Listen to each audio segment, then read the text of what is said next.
of the Year awards. And as I call your name, could you please make your way up? We will present the trophy, or the plaque to you, and then Rick Ross, who's the board chair, and you will have you take a picture up here. So we're trying to keep this moving because we got a lot of things to get through tonight. Our first winner, Ava Hansen from Mount Hood Community College. She's a stand-up member of the Mount Hood Community College track and field program and an exceptional student in the engineering department. Ava Hansen exemplifies the academic rigor, athletic excellence, and personal integrity that this award seeks to honor. Ava maintains a 3.91 GPA in engineering, one of the most demanding and mathematically intensive academic disciplines offered at Mount Hood Community College. Her performance reflects not only intellectual aptitude, but also a remarkable degree of discipline, perseverance, and analytical skill. In athletics, Ava has demonstrated an equally impressive level of commitment and achievement. This past season, Ava earned all conference honors in 3 events and is currently ranked in the top 10 in 3 of her 4 events. As a member of the track and field team, she approaches her training and competition with exceptional focus and determination. Her work ethic is exemplary. She consistently sets a standard of excellence through her reliability, composure, and willingness to assume responsibilities that support the broader success of the team. What distinguishes Ava most is the consistency with which she excels across all areas of her collegiate experience. She embodies the qualities of a true scholar-athlete: intellectual curiosity, competitive spirit, humility, and unwavering commitment to personal and collective excellence. She represents the highest ideals of collegiate athletics and academic achievement. Ladies and gentlemen, Ava Hansen.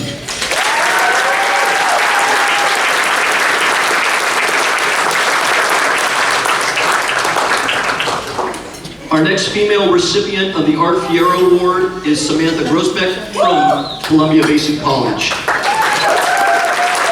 Samantha stands out as someone with exceptional character, drive, and passion. Her dedication displayed towards her numerous passions has been inspiring to those around her. Her work ethic has never been questioned, and her enthusiasm for life is contagious. Recognized in the spring of 2026 as an all-academic team member of the NWAC, Samantha has excelled at a level that few people can match. An all-region goalkeeper on a Final Four team as a freshman, and an East Region All-Star selection on an Elite 8 team. All this while she's holding down a 3.79. Samantha has recently signed to continue her education and soccer career at Eastern Oregon University. Over the past couple years, Samantha has proved to be dynamic, well-prepared, and willing to take on any challenge. A biology major with a minor in wildlife management, she seeks to be a game warden someday. Woo. Samantha also knows what it means to lead by example when it comes to service to others. She's volunteered many hours by participating in Operation Christmas Child and the Cystic Fibrosis Foundation.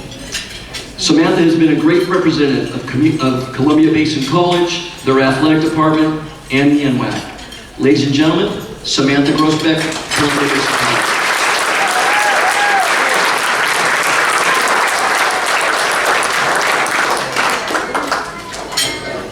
Now we'll move on to our men's winners of the Art Fierro Scholarship Award. First, from Columbia Basin College, Kevin Brecky, Columbia Basin College Baseball.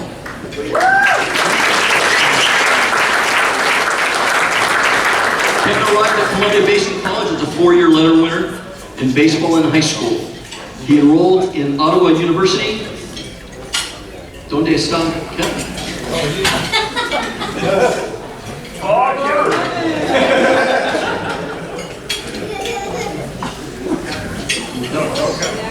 Okay. Accepting the award on behalf of Kevin is Scott Rogers, CBC Athletic Director.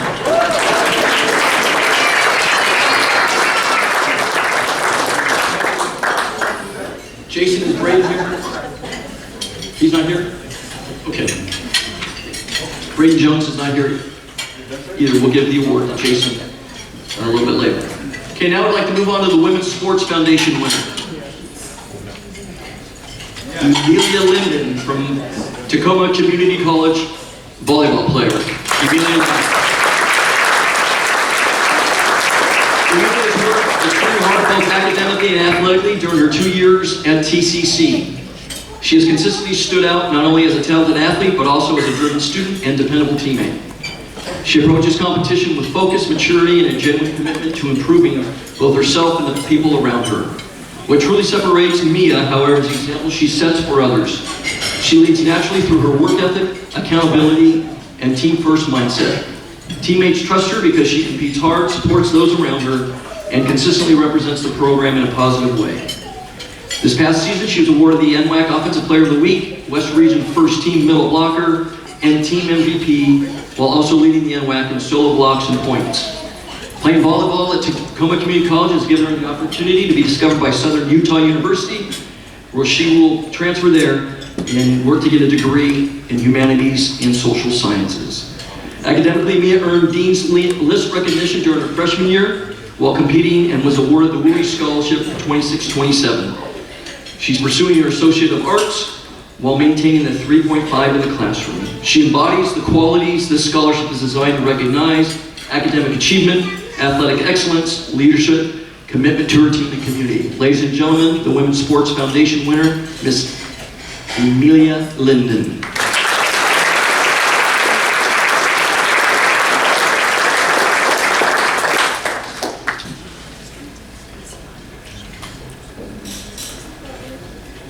Jason, is Gabriel there?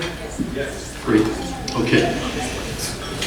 Last year, the NWAC instituted a new award for our students, and it's the Gary Knudsen Against All Odds Award.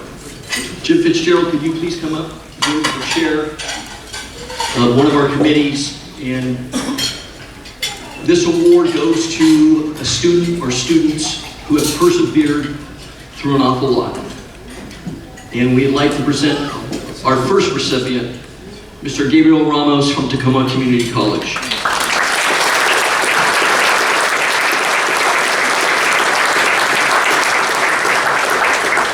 Gabriel has played soccer for Tacoma the last 2 years, has maintained a 3.75 GPA while balancing school, athletics, and work.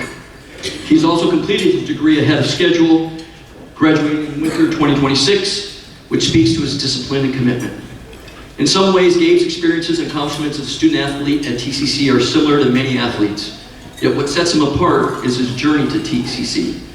His path to collegiate athletics has been shaped by significant personal adversity. He grew up the youngest of 3 siblings. His parents separated when he was young. He was raised as an only child for many years, and in his early teens, Gabe's older sister was diagnosed with cancer. Through the uncertainty, Gabe found stability and inspiration through his love of soccer, and later through reconnecting with his older brother, who he looked up to. Tragically, Gabe lost his brother a few years later as a freshman in high school, a loss that has had a profound effect on him. A month later, the COVID pandemic hit, disconnecting Gabe from his routine. 8 months after that, his sister lost her battle with cancer, and a month after that, his grandmother passed away from COVID. Gabe has made several arguably insignificant decisions that have in turn significantly impacted his life. These decisions have done 2 things. First, they've challenged Gabe and forced him to grow and achieve more than he ever knew he could. Second, they have shown that no matter what he's faced with, Gabe has the ability, against all odds, to succeed in life. Gabe's story is one of real adversity and real resilience. He faced more loss within 1 year than most people encounter in a lifetime, and instead of being defined by it, he's used it to move forward and build something for himself. After his time at Tacoma Community College, Gabe plans to attend Eastern Oregon University, where he'll earn the opportunity to continue his soccer and academic career. Ladies and gentlemen, the Gary Knudsen Against All Odds Award winner, Mr. Gabriel Ramos.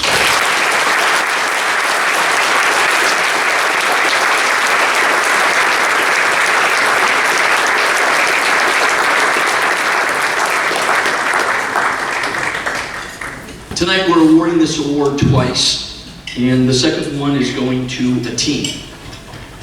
Only months into their first season of softball on April 18, 2025, Umpqua Community College was struck with tragedy as head softball coach Jamie Strintz and softball student athlete Kylie Jones lost their lives in a car accident. The Umpqua softball team was traveling home from a doubleheader against Grays Harbor that was being played at Southwestern Oregon Community College in Coos Bay, when an oncoming car crossed the line and hit the team bus, which Strintz was driving. It was reported that eight others associated with the team that were on board the bus were also injured and rushed to the hospital. Kylie Jones was a two-sport athlete for Umpqua, as she also started all 13 games as the Riverhawks goalkeeper, earning All-South Region honorable mention. She was tied for the team lead in runs batted in for the Umpqua softball team with 19, to go along with the team high 8 doubles as a team's starting first baseman. Kylie was a standout athlete with a heart for her teammates and a contagious smile. She was a leader who brought energy to both the softball and soccer fields. Kylie was the light that shined anywhere she went. Unfortunately, Kylie passed. Coach Strentz was named the first head coach in program history. She previously spent time at Creighton University, Western Oregon University, Portland State University, George Fox University, Knox College, Beloit College, and Texarkana College, as well as Chemeketa Community College. She also served as a head volleyball coach at Umpqua. Coach Strentz was a mentor and a champion of creating opportunities for students beyond the softball field. She empowered each player to lead in their own way, grounded in her belief in personal growth, team unity, and the strength of women as professionals. Her legacy continues through the community she inspired as she touched many lives throughout the world. Unfortunately, Coach Strentz passed, and tonight we honor her and Kylie and her teammates by awarding Umpqua Community College 2025 softball team the Gary Knudsen Against All Odds Awards. Can we have the teammates please come forward?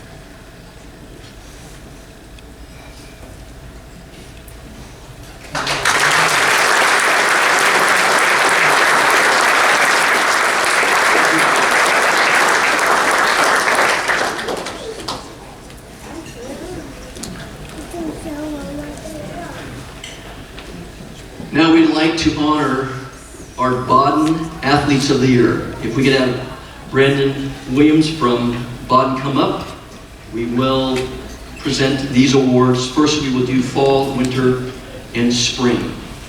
Can we please have David Ochoa, Lord? Now? Okay. You can sit. Actually, still going to do the picture. Greg Shea, can we have you come up? And Shannon Purcell, can we have you come up, please?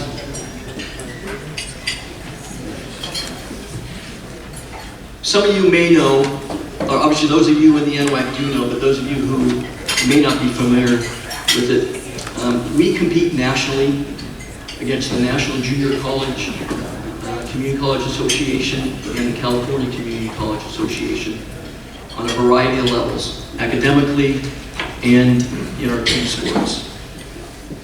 And this year, we have two people who were nominated and who are recognized within the national organization of NATICA, National Alliance of Two-Year College Athletic Administrators, in which these are nationally recognized academic All-Americans, and we have two in the NWAC.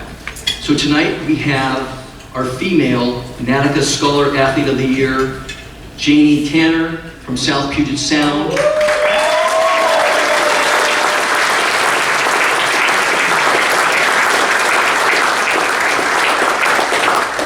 And we also have our male Scholar Athlete of the Year, Mr. Micah Coleman.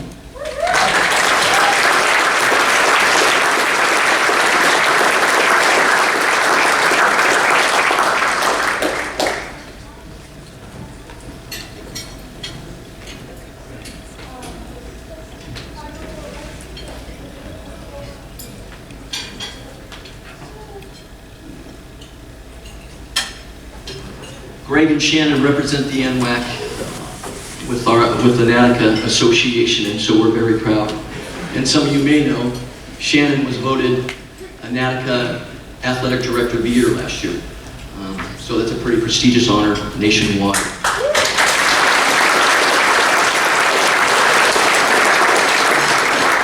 Brandon, you can come back up. All right. We would like to present our Baden Athletes of the Year, and we're going to do the fall sports first. Could we have David Ochoa from Columbia Basin and Laura Ford come forward from Tacoma Community College, and we'll present you. David Ochoa is the Men's Soccer Player of the Year from Columbia Basin College.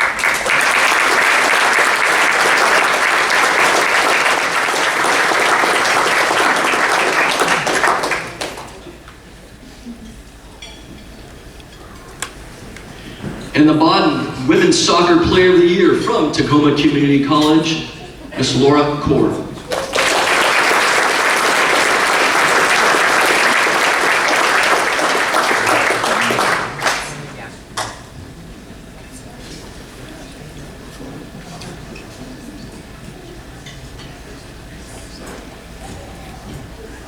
Now we'd like to do our cross country, our Women's Cross Country Runner of the Year, who I met in the elevator earlier tonight.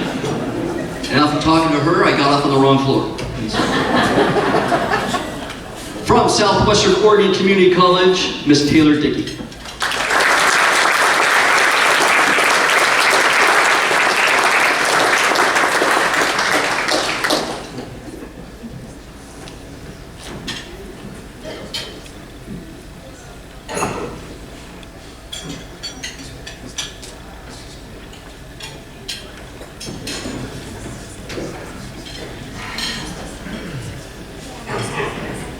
We'd like to announce our Women's Basketball Player of the Year. Oh, no? Men's cross country? No?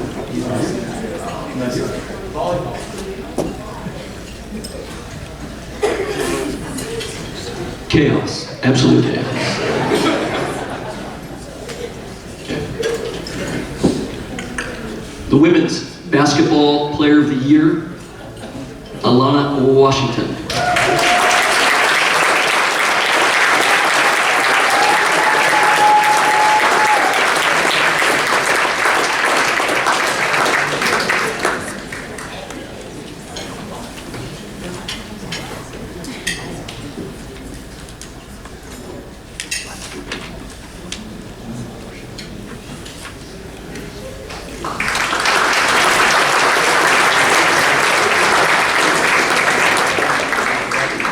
Our Volleyball Player of the Year from Treasure Valley Community College, the volleyball champions, Caitlin Markley.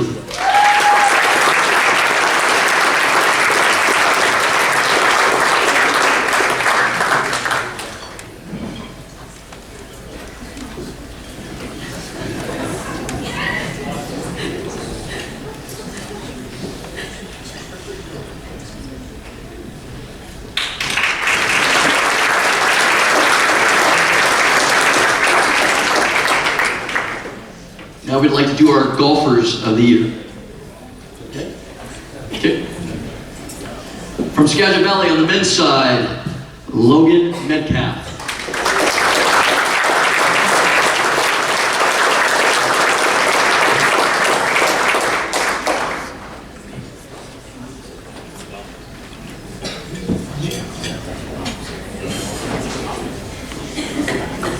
I was at the golf tournament and followed Logan for about the first 5 or 6 holes in the practice round. Holy smokes. That was big time, that was fun. The Women's Golfer of the Year from Bellevue College, Hadley McDonough.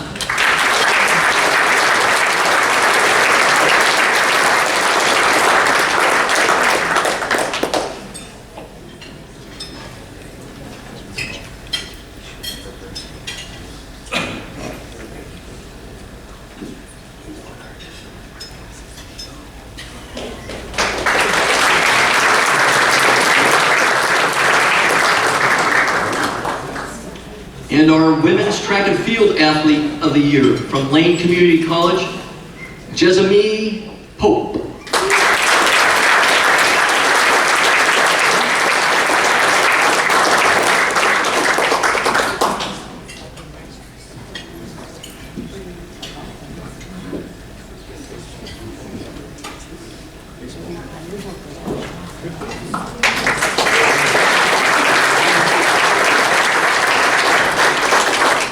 And our softball bottom player of the year from Mountain Hood Community College, the 26 champions, Miss Sadie Guyette.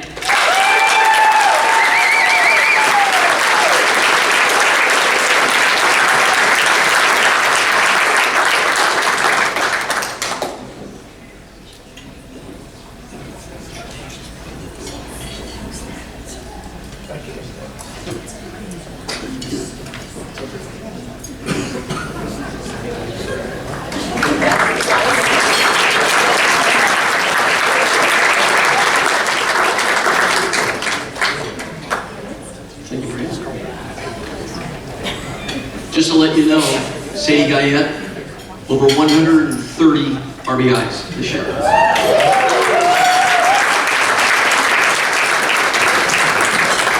Now we'd like to do NWAC Coaches of the Year. Our cross-country Coach of the Year from Southwestern Oregon Community College, Steve Delgado.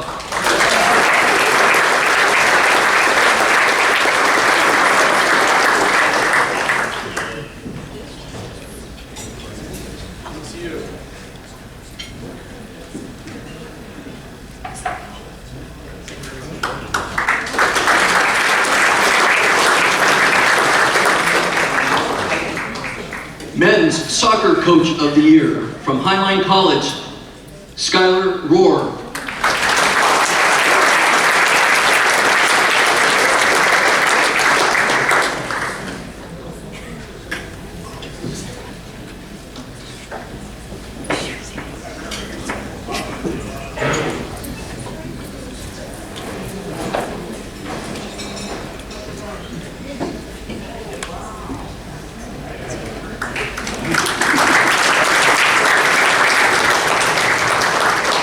Another NWAC Soccer Championship in Men for Highline College. Our Women's Volleyball Coach of the Year from Treasure Valley Community College, Riley Engelson.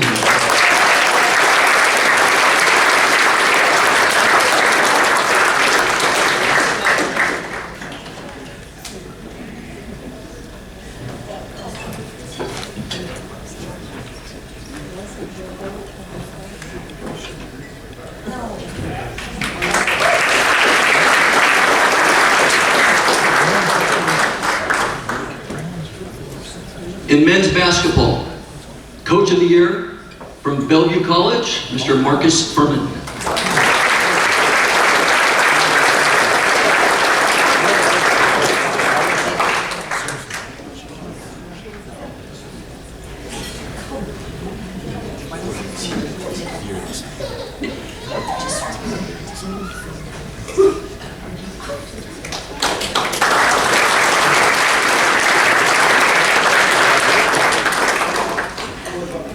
Women's Basketball Coach of the Year from Clackamas Community College, Jim Martineau.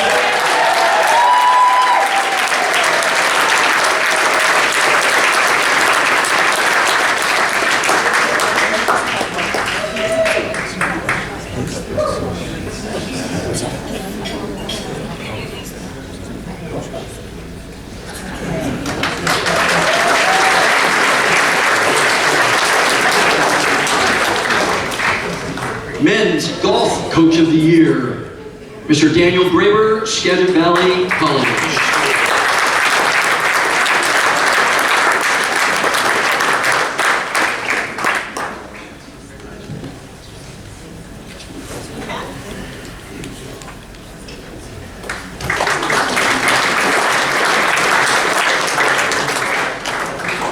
NWAC Women's Co-Coach of the Year in Golf, Mr. Christopher Wood, Southwestern Oregon Community College.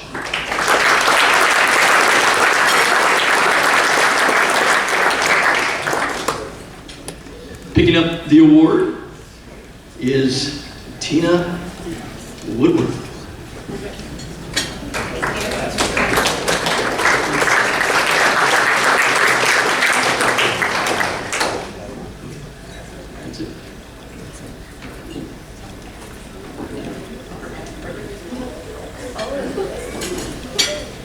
Our last Coach of the Year in softball from Mountain Hood Community College, Brittany Hendrickson.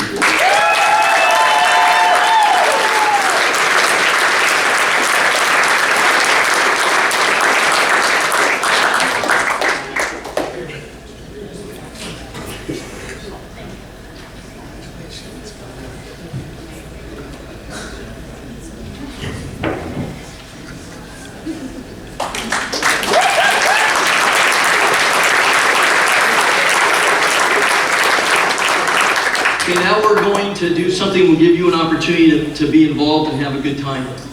Every year we do a dessert dash here at the Hall of Fame to raise money for scholarships. And these scholarships, because of the dessert dash over the years, we've now doubled the scholarships and doubled the number of scholarships that we've been given. So we ask you to please, there's an envelope at your table. Put in what you feel you would like to donate, and then we'll collect them, and then you'll have the opportunity to send people back to get a dessert. And after retiring from Clackamas Community College, he came to work for the NWAC as the compliance manager. Always having the students first, always trying to mentor the new commissioners coming in. Just a great man.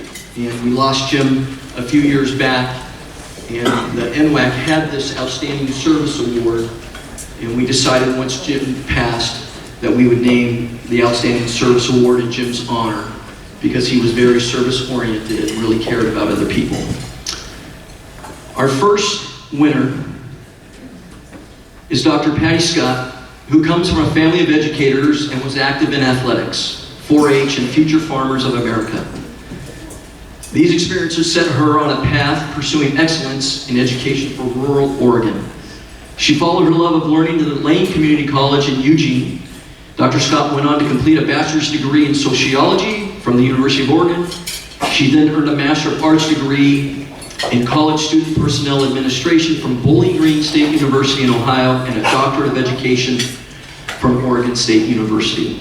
While on staff at Southwestern Oregon in 1993, she became SWAC's NWAC Women's Commissioner alongside legendary athletic director John Spiesel.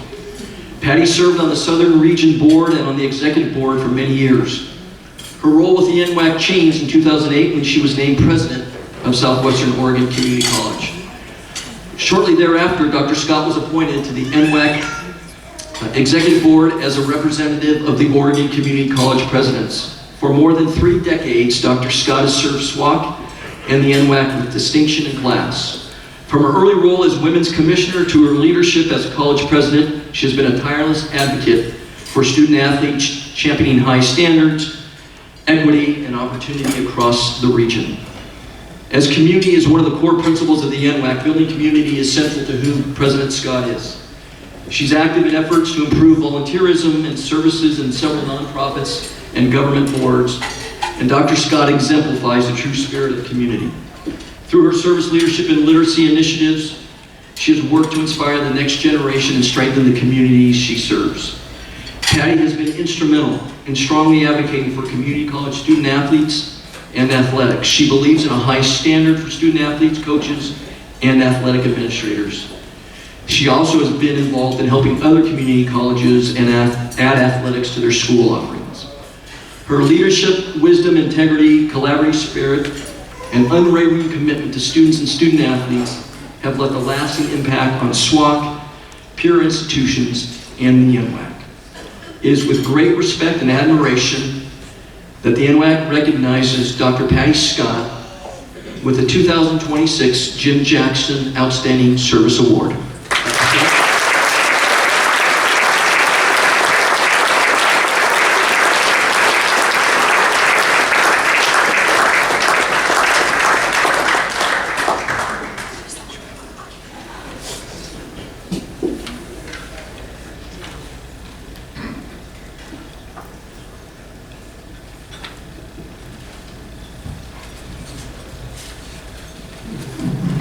Thank you so much. Look at this event. This is like the 35th event I've been to, and this is like the coolest one. So my journey with the NWAC started when I arrived at Southwestern Oregon Community College in August of 1993, and I didn't know anyone on campus, and I didn't know anyone in the community, so it was no surprise that I found myself in the gym to watch volleyball and later basketball. What was a surprise to me was in the spring when the legendary John Spiesel came to my office, little did I know he even knew who I was, and asked if I wanted to be the Southern Region Commissioner with him. I said, well, what does that mean? He told me a little bit about what commissioners do, and I thought to myself, well, I'd helped with athletics when I worked at Roger Williams College in Rhode Island, and I helped with athletics a little bit at the University of Oregon. It sounded like a great organization, and might have something I could contribute, so I said yes on one condition. Do you remember this, John? I said, you're not going to tell me how to vote. Because I knew the commissioners voted on code proposals. Back in that time frame, it was like 45 every time we met. So that started my journey. John and I would leave campus at 6 or 7 in the morning to get to Southern Region meetings that were either held at Lane or Lynn Benton. That's where I met Jimmy Jackson, and we had some great meetings over those years. There were years when there were, imagine this, 7 volleyball coaches on the commission, and 2 basketball players, 2 old wrestlers, and we had some ruckus conversations. Some of my favorite stories were Jimmy Jackson and his female commissioner, Kathy Woods, who's going to get inducted later on, going back and forth on different topics, and I'll let her tell those stories in a little bit. For the last 15 years, I've had the privilege to represent the Oregon presidents on the executive board for the NWAC, and during that time, we've seen some of the schools expand their offerings of athletics, and 3 schools, new schools, add athletic programs, and 2 are considering adding at this point. During COVID, we stood united, the presidents, and I wrote a letter on our behalf to the governor, telling her, or actually kind of maybe demanding, that she treat community college athletes the same way that she was treating the university athletes, and that was to let them play. I never got a response back from her. Participating in athletics is a privilege, and I've enjoyed my time being involved and watching the work that we do. Where else but in sport do we teach people how to win with grace and help them lose, deal with the agony of defeat? After a big battle on the court or on the field, we have them shake hands with each other. Where else do you do that in life? We help students develop into team players. We encourage them and help them learn why they need to show up when it's not fun, when it hurts, when they're injured, because those are traits that they're going to need in the workplace. We teach them how to deal with difficult people, which could be their coach, it could be another player. Later on, it might be their boss, or for me, a board member. We teach them today how to communicate verbally and not be looking at their phones all the time. Again, many more skills that we teach, and all done through athletics. So it's been a pleasure for me to be involved and play a small role in helping young people, young ADs, young coaches develop over the last 30 plus years. So in closing, I just want to thank the people involved in my journey, starting with John Spiesel, who's here tonight, who asked me to be on the commission, and the late President Krutobog, who had faith in me that I could represent Southwestern on the board. I want to thank the Southern Region Commissioners, past and present, for the work that you do. The other commissioners from around the regions, many of you I have served on the NWAC board with. I had a nice conversation with John Dunn back there in the corner tonight about the battles that we used to have back in the day. Together, we work together to make the league better. I also want to thank the Oregon presidents for their faith in me. And finally, to the NWAC, starting with Dick McLean, who's also here tonight, who's the first executive director, or he was the executive director when I started. He taught me how to be executive board member when I was a commissioner, and then later as the college president. To the current executive, or the current NWAC staff, Shelley, Ian, and Alec, for the work that you do, your dedication. And then lastly to Marco, my friend, I appreciate your leadership, your vision, what you've done to elevate the NWAC over the years. And I just really look forward to where this organization goes in the next 30 years. I am truly humbled to be a recipient of this award named after Jimmy Jackson. So thank you very much.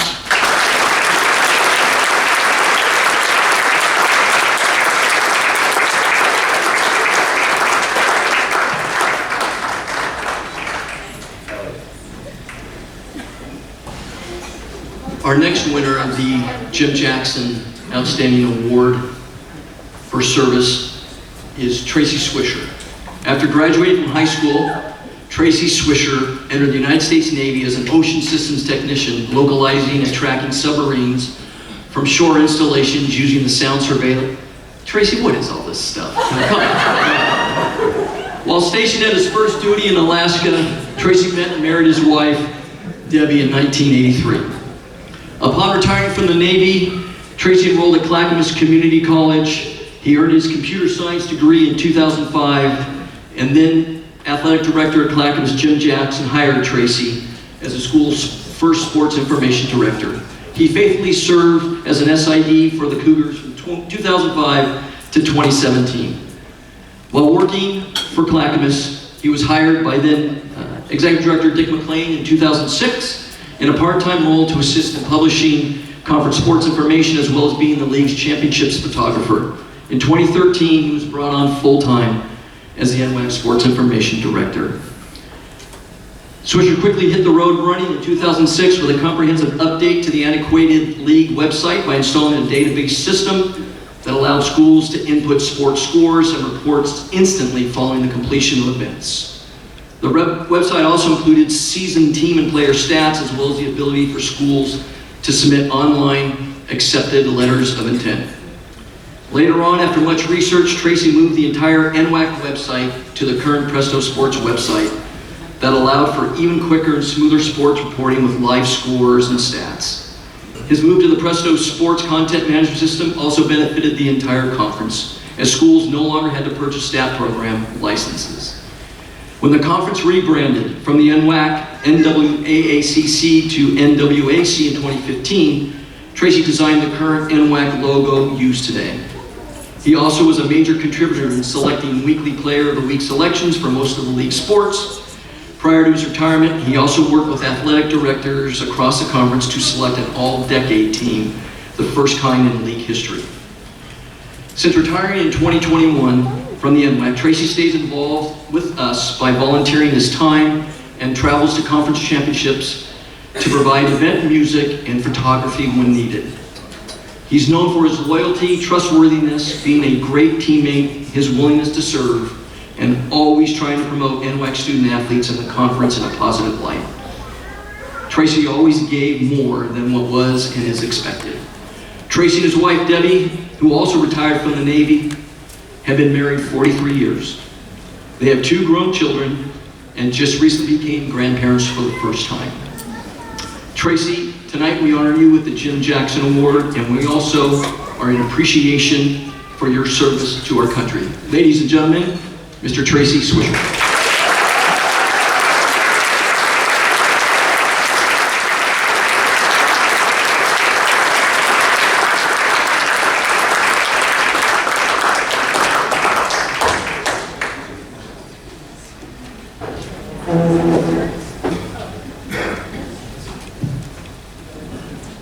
Okay, I've had anxiety all day over this. I am not a public speaker, and so it's just been a worry for me. So I wrote everything down. I wish I was good as Patty, just doing it off the cuff, but here goes. I am very proud and honored to be named the Jim Jackson Outstanding Service Award winner and to be inducted into this great Hall of Fame. Jim was an outstanding person and a good friend of mine. He hired me in 2005 to be a sports information director at Clackamas. He also recommended me to the NWAC in 2006 when the SID position opened after fellow Hall of Famer Rob Kelly decided to pursue other activities. After Jim retired from his AD job in 2009, he began working with the conference as a compliance manager, and our relationship flourished with many great times spent together. Jim was such a great mentor, and it was obvious that he dearly cared for NWAC and its student athletes. Over the years, his health began to deteriorate, but that never stopped Jim from giving it his all. I was so honored to be at his 2015 National Wrestling Hall of Fame induction in Portland here. It was a great thing. I'd like to thank my assistants, the ones that helped me make my time with the NWAC so successful. My first assistant when I went full-time with conference in 2013 was Rebecca Ray. Although it was only a short period of time working with Rebecca, she was impressive. She's now the commissioner of the West Coast Conference. Pretty big move up. My next assistant, Jamie Cox Garcia, was a stats expert and really took charge of ensuring our league stats were stellar and honest. Jamie went on to be an assistant athletic director at Shoreline and Olympic College. When Jamie moved on, I was blessed to welcome Spencer Rowland as my assistant. Spencer was a math genius and another stats expert, so the league was once again in great hands as we move forward. When we moved to Presto Sports for stats in 2017, the need for an assistant SID was no longer a priority for the NWAC office, so I had to sadly part ways with Spencer. Shortly afterwards, Spencer landed a well-deserved assistant AD job at Columbia Basin College. Spencer's here today, and I really appreciate everything he's done. During my time in the NWAC, I was very inspired by all the athletic directors who took on roles as hosts of conference championships. This gave me pride and extra motivation to be my best for the NWAC. Folks like John Dunn and Kurt Rowland. Both of them have hosted soccer and baseball championships for pretty much the entire time I was in the NWAC. They do such a great job. Duncan Stevenson, who had hosted several basketball all-star games and was a guy in charge of numerous volleyball championships at both Pierce College and the Tacoma Convention Center. Garrett Studer, who took on the duties of hosting basketball championships after becoming the athletic director at Everett. I also had the pleasure of working alongside with Garrett when he was the NWAC Director of Operations. He really made huge strides in making our championships a real treat to be part of. Scott Rogers, who has hosted the basketball championships for several years now, and has most recently taken on the hosting of the volleyball championships in his beautiful sports facility in Pasco. Thanks, Scott. I was also inspired by Clackamas Athletic Director Jim Martineau, otherwise known to the conference as the Code Book Whisperer. Jim knows the code book, inside and out. Jim was my Clackamas boss when Jim Jackson retired, and he and his assistant Caleb Steen have always done a great job taking care of student athletes in Cougar Country. As a member of the NWAC office, it was always a pleasure to have great volunteers, and I decided I wanted to give back when I retired. One of my favorites is Big Ben's Candy Lacker. When Candy retired, she took on the enormous task called the Pass Gate at the volleyball and basketball championships every year. So impressive. It is always great to see Candy's smiling face when I arrive to a championship event. I was very fortunate to be the Clackamas SID when retiring from the Navy and got to work closely with Kathy Woods, who is being honored tonight, along with several other outstanding coaches at Clackamas. Kathy ran her program with passion, and it's such a pleasure and honor to be inducted with her today. I can't believe it. I'm here, Kathy's here, my God. I'd also like to thank former Executive Director Dick McLean for taking a chance on hiring me. I'd also like to thank Marco Zerdia. Being a veteran, I've had a lot of bosses in my time in the Navy, and I've had to say Marco was the best of them all, without a doubt. He listens and mentors his people. It made coming to work a joy. I also very much enjoyed working with Allie. She picked up where Garrett left off and just continued to make our league championships really shine. I'm also very happy the NWAC found Ian Dexter to take on the role as the Director of NWAC Communications. You always want your successor to keep your gears turning, and he has done a great job since I've left. I also want to thank my family for being here, Dan and my sister Wendy, my kids Nick and Stephanie, my dad, who has been a guy that I can always look up to and count on, and finally my wife Debbie. She's my rock and has always made me feel comfortable when I had to leave for military deployment or an extended time away doing NWAC championships. Thank you, sweetie. In closing, I'm very pleased to be inducted in this list of great contributors that have made the NWAC a great place to be a part of. I am very excited to share this great honor with Dr. Patty Scott, a great Oregon president that has unselfishly served the executive board for nearly 20 years. I also want to say that I'm very much looking forward to next year's volleyball and basketball championships. Thank you everybody for your time.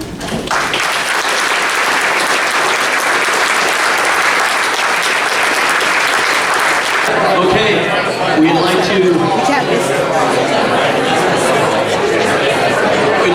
begin with our final inductees. RBI's 47 and a slugging percentage of .710, while finishing second in home runs with 11 and runs scored.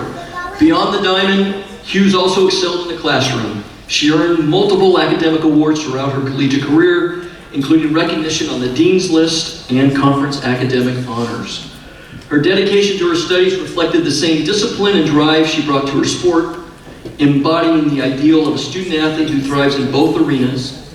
In 2014, she was named NWAC Academic All-Star and 2015 Academic All-Mountain West while at Boise State. Tiana's career is a testament to dual-level excellence, dominating at the NWAC level and seamlessly transitioning to Division I softball. Her achievements, leadership, and academic success make her a symbol of NWAC athletic greatness. Ladies and gentlemen, being inducted into the NWAC 2026 Hall of Fame, Miss Tiana Hughes.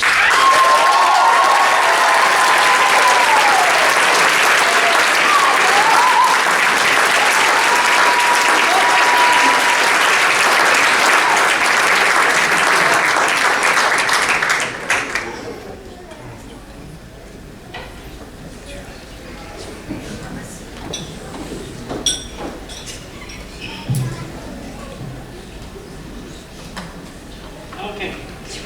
If I get through this without crying or just cackling, just bear with me. Good evening, everyone. My name is Tiana Hughes, and I'm a proud Mount Hood Community College alumni from the class of 2014.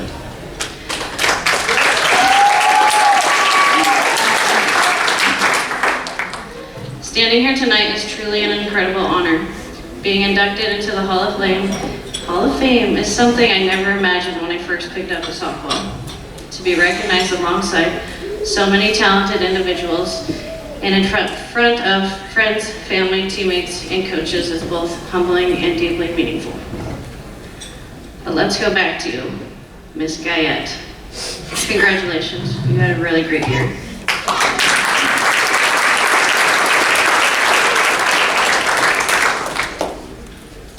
My softball journey started close to home, in a tiny town with one stoplight and a graduating class of about 50 students. It was the same school my parents attended and the same community where my grandparents grew up. Wow. I played 3A small school softball and spent my summers on local tournament teams, seeing many of the same opponents weekend after weekend.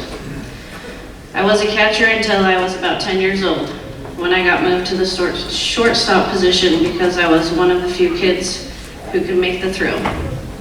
Never mind the fact that I was left-handed. To give you an idea of how small town softball was for me, I didn't really understand the difference between hitting an inside and an outside pitch until my senior year of high school. I had 3 different coaches during my high school career. My senior year, my coach sat in front of me about 10 feet. She said, "If you hit these pitches correctly, you shouldn't hit me." And I remember thinking, this is absolutely wild. One day during my senior year, our counselor, Ms. Stecker, called me into her office and asked me where I wanted to play college softball. Mount Hood was on my list.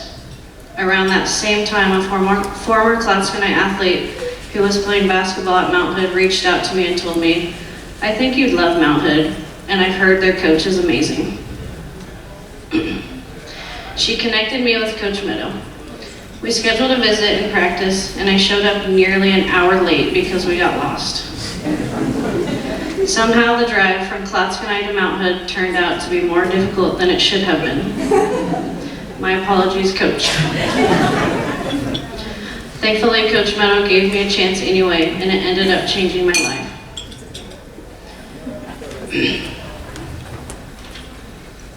I want to thank my parents.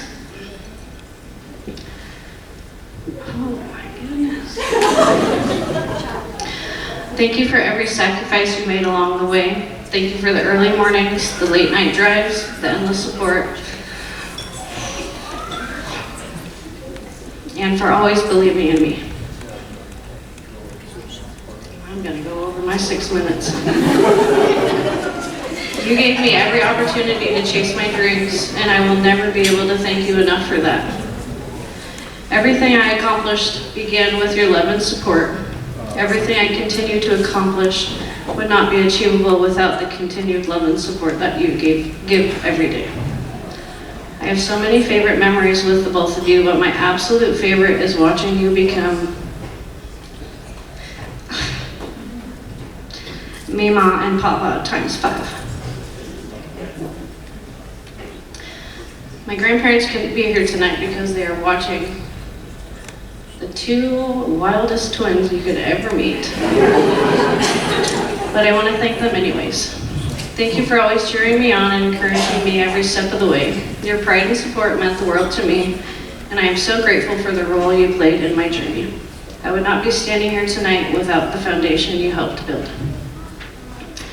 To my wife, Kimber, thank you for making our house a home and for making sure our boys are and always will be loved and protected. You are my dream come true and the better half of me, and I am so grateful to walk through life with you. I would thank my oldest son for being here, but he's sleeping on Mama's lap right now. Mackenzie, you have been one of my very best friends since preschool. You have always supported, encouraged, and at times even pushed me to get out of my comfort zone. You have always and continue to always show up in the most important days. I couldn't ask for a better friend or a better auntie for my boys, so thank you for coming tonight. My why. Okay, my why has always been simple, for those who can't. When I was younger, my biggest inspiration, this isn't supposed to be emotional. My biggest inspiration was my Aunt Shelley, who passed away when I was in high school. To this day, she remains my why. Every opportunity I've had, every challenge I faced, and every success I've celebrated has been carried with her in my mind.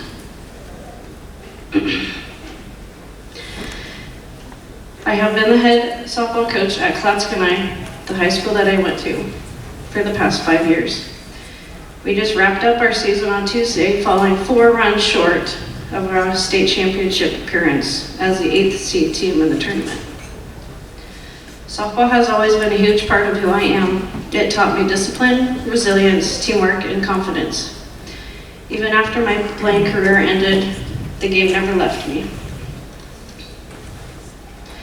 Today I have the privilege of coaching at the school that helped shape me as both a player and a person, and it is one of the most rewarding experiences of my life. Being able to pass along what the game gave to me to the next generation means everything to me. I hope my players understand that softball is much more than wins and losses. It's about character, relationships, and lessons that stay with you forever. This game has given me so much, and I am grateful for every teammate, every coach, every challenge, and every person who supported me along the way. And what a year it has been to be a Saint. Congratulations to Coach Brittany, her student athletes, and her coaching staff. What an incredible accomplishment, NWAC champs. Not just this season, but throughout the years since you took over the program. Coach Rell, Coach Bunch, and Papa Smurf. Thank you for helping me. Oh goodness. Thank you for helping shape me, not only as a player, but as a person. Thank you for pushing me when I needed it, believing in me when I doubted myself, and teaching me lessons that extended far beyond the softball field. Oh, this one's gonna be a hard one. Okay. Coach Meadow. Thank you for every opportunity you gave me at Mount Hood, at Boise State, and beyond. You helped me find a confidence in myself that I couldn't find on my own. It was the little things that you taught me on and off the field. To live life to the fullest, to believe, and to appreciate the moments that matter most. I will forever be grateful for the time you invested in me. I can still remember looking towards the third base box and seeing your quiet confidence, those small claps and that smile. I remember the journals and handwritten notes. I mean, you passed more notes out to us tonight, so thank you for that. I remember the journals and handwritten notes you took the time to write for every single player over and over again. I was the player I became because of you. More importantly, I am the coach I am today because of you. I still use drills you taught me. But what matters most is that I try to speak to my players the way you spoke to us, with belief, encouragement, accountability, and care. So thank you. Okay. To the 2014 Hood fam, May 19th, 2014 is our day. So if you could stand, I'm going to name all of you right now. Morgan. Oh my goodness. Emma,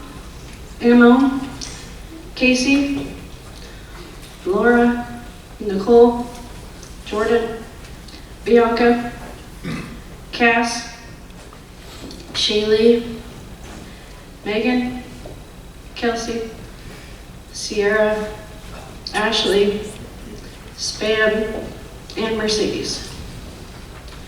Everyone please give them a round of applause.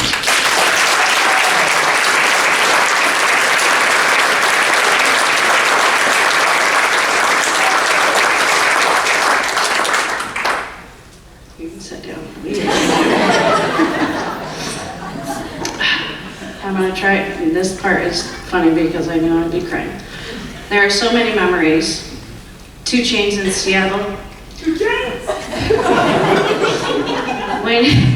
when you're 18, 19 years old, and she asks, why hasn't he asked me to marry him yet? And here she is with 4 beautiful children and her husband. The handwritten notes that we wrote to each other because we knew the next year we wouldn't be each other's left and right side. The feeling of accomplishment after the horrible week following Christmas break. The time we lost the game when we shouldn't have, and coach simply asked, who did extra before this game?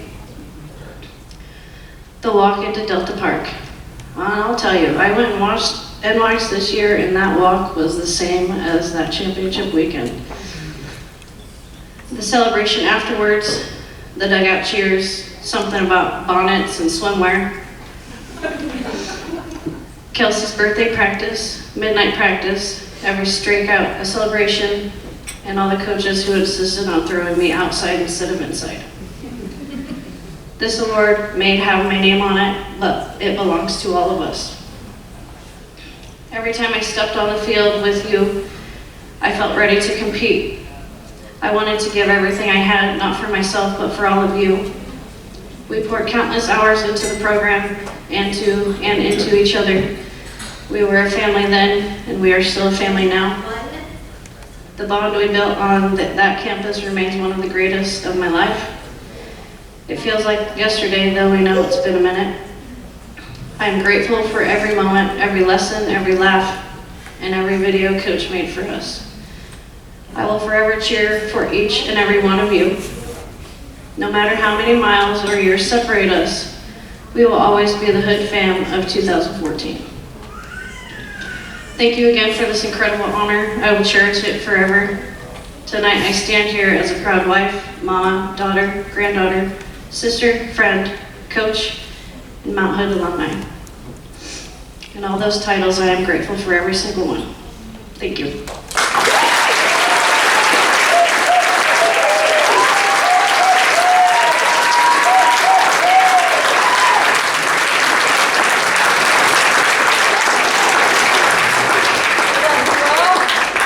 Our next inductee is Grady O'Connor, who served as a cornerstone of the Lane Titans cross-country track and field program for 2 decades. During his tenure, he contributed to 10 NWAC championships, 1 as an assistant coach and 9 as the head coach. His teams also claimed 38 Southern Region titles, including an impressive streak of 14 consecutive titles for the Titan men. Under Grady's leadership, Lane athletes earned over 400 junior college All-American honors and set 24 event school records. He was recognized with 10 NWAC Coach of the Year awards. O'Connor's impact extended to the national stage, with several athletes qualifying for the USATF national meets. Beyond athletic achievements, Grady played a pivotal role in transforming Lane's track into an Olympic caliber facility, made possible through 2008 voter-approved bond measure. The venue serves as the primary practice facility for NCAA championships, USATF nationals, and Olympic trials. Grady and his staff also hosted numerous community events, as the upgraded venue included the OSAA State Cross Country Championships, All-Comers Meets, and NWAC multi-events. His legacy is also a family affair. His daughter Kylie and son Cade both won NWAC titles under his coaching at Lane.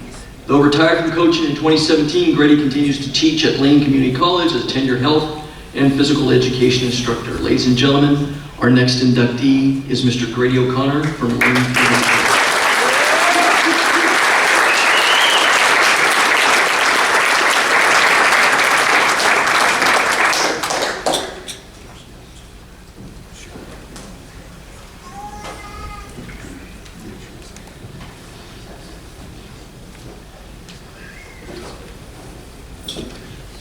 Thank you, Marco.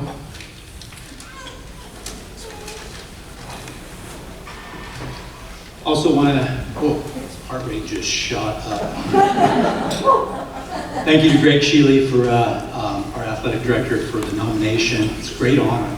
I also want to congratulate the other inductees tonight. What a great evening it is. I'd also like to thank my former athletic director, Harlan Warity, who hired me some 20, 25 plus years ago. Thank you, Harlan. I don't know what you saw in me, but it took me a while, but we got it going finally. I do recall being at Harlan's Hall of Fame banquet some 20 years ago, maybe. And there's just so many constant themes throughout, right? The common themes are, relationships, we heard that, connection to teams, trust. And I believe that during your banquet, your speech was great, Harlan, but it was, I think, the Clackamas wrestling team that I was just enamored with. The whole room was just shut down, meaning they really had us, we heard the same relationship, connection, but they had me running through a wall by the end of that banquet. And I just wanted to inject that into the Lane Titan teams. Like, how can I do that? Again, I was a young, naive coach, but we all know you just can't will. You can't will team chemistry. You can't will team culture. So, we eventually worked on that.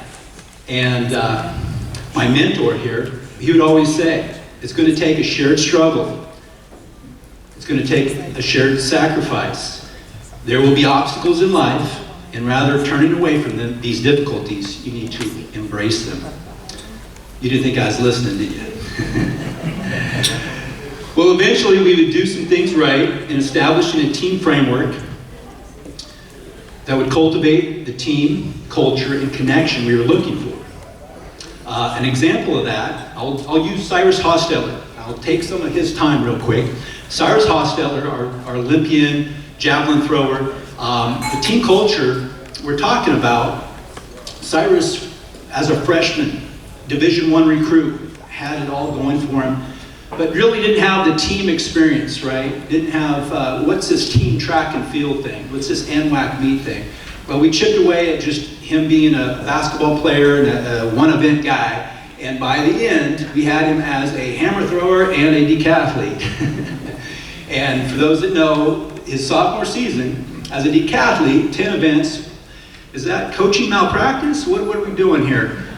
You know, he's a Division I recruit, a future Pac-10 record holder, but he wanted to help the team, and that's what we were looking for. That's that transformation that we're looking for from our Titans. And I can't remember if it was Coach Cody's idea it pretty much came from Cyrus, I'm pretty sure, but all of us, we agreed. All 6'3", 205 pounds of him, and he did amazing. And what it did was it saved his arm from wearing out his arm. I know Coach Kim Hyatt from Mount Hood, former javelin thrower, she would understand that. And it just took his mind off. When you have Coach Dan West, the pole vault coach, trying to teach you the pole vault at 6'3", 205 pounds, you definitely are going to be distracted from your javelin. And so anyway, long story short with Cyrus, he ended up placing 4th in the NWAC championships in the decathlon. He helped carry his teammate, Bruce Burbank, to the title. Because in the 1500, the last event of the day, here was Cyrus, and he was making a move with 300 to go, and absolutely was taken off on everybody. And I think Bruce, his teammate, who had the title in his hand, except for if he was faltering too much in that 15. So I don't know that it was the Spokane or this Clackamas athlete he was worried about. He didn't want his teammate, his buddy, beating him in the 15. And so he towed Bruce to the NWAC decathlon title. So anyway, I bring that up just as an example, and where Cyrus and his transformation is 2 years with us. But while we were making good progress on that front, we were still coming up short. We were still coming up short. I needed to look myself in the mirror, and I needed to do a little better job recruiting. I needed to get more consistent, steady with the recruiting. And then I actually did a little study of the other rival school up the road. That Spokane Sasquatch program. They are pretty dominant, right? And so I know Larry's not here, right? I don't think Larry's here. Good. No, all seriousness, Larry Beatty, the coach of the year, they need a gymnasium up there to put all of his trophies in. That program really is the model program. And so as a coach, I want to get better. I want us to chase them. I want us to become their rival, whether they think we're a rival or not. We're going to get them, and we did. But anyway, what I learned from Larry's program, that continuity of coaching staff was remarkable. We had some great young coaches. We had some great people in my early days. But frankly, the turnover, right? The turnover is hard. And then we established some stability and got some consistency there. We don't have the 100+ years of coaching experience that the Spokane Sasquatch has, but we definitely turned it around. So, moving on. Well, a program, let's see here, where am I? I am right here. I want to talk about my coaching staff. Again, I've got several of them representing us tonight, and thank you all for coming. Oh boy, I gotta look this way. When you're in the trenches, when you're in, NWAC meets, and you're really, there's a lot of time together as a coaching staff that you really do bond. And I've got some tremendous folks here tonight. Coach Dan West, Coach Sky Short, Coach Travis Thompson, Coach Cody Fleming, Coach John Scholl. When the coaching staff is in lockstep with you, good things are happening, okay? Championships, yes, maybe not, but just the development of young people, the character development of young people, and but titles will follow. And I knew we were in position to capture titles. When you're coaching staff, you don't need to coach them up. They look at you they know. They are the trendsetters themselves. And we had those moments. I thank you all for being here tonight. Thank you all for what you've done for the Titan programs. It means very, very much. Thank you. Beyond the coaching staff, every winning program, there's folks behind the scenes, right, who don't get recognized enough. Well, my family is here tonight. My wife is not, but she's listening. I want to thank my wife, Carol, my son, Zach, and Cade, Zach's family. Thank you for making the trek down from Bend. They saw the journey. They see the coaching journey up close, right? The highs and the lows. They're there. They have a front row seat for it. They see when you basically adopt. You have 50 new student athletes become part of your family each and every year. Also, every winning program has other folks behind the scenes who don't get recognized enough. For us, this person is Sharon Foster, our athletic administrative specialist, who not only processed eligibility, maintained the budget, but was so much more beyond those assigned duties. She was part of the team. She would step up wherever needed. Most often, this meant arriving on a Saturday to a fundraiser, oftentimes ahead of the coaching staff, or a home cross-country meet, food, coffee for the officials. Then would spend a few hours on her Saturday collecting entry fees for the meet. You all have them, right? They're in your programs. They don't get recognized enough. They're very, very impactful. But more impactful, during the long winter months in Eugene, student athletes would often be searching out Sharon to get counsel, get consoled, right? Just student athletes need those folks, and they are all in our programs, and you know who they are. And they make the difference. She was a life coach making a positive difference in students' lives. Thank you, Sharon.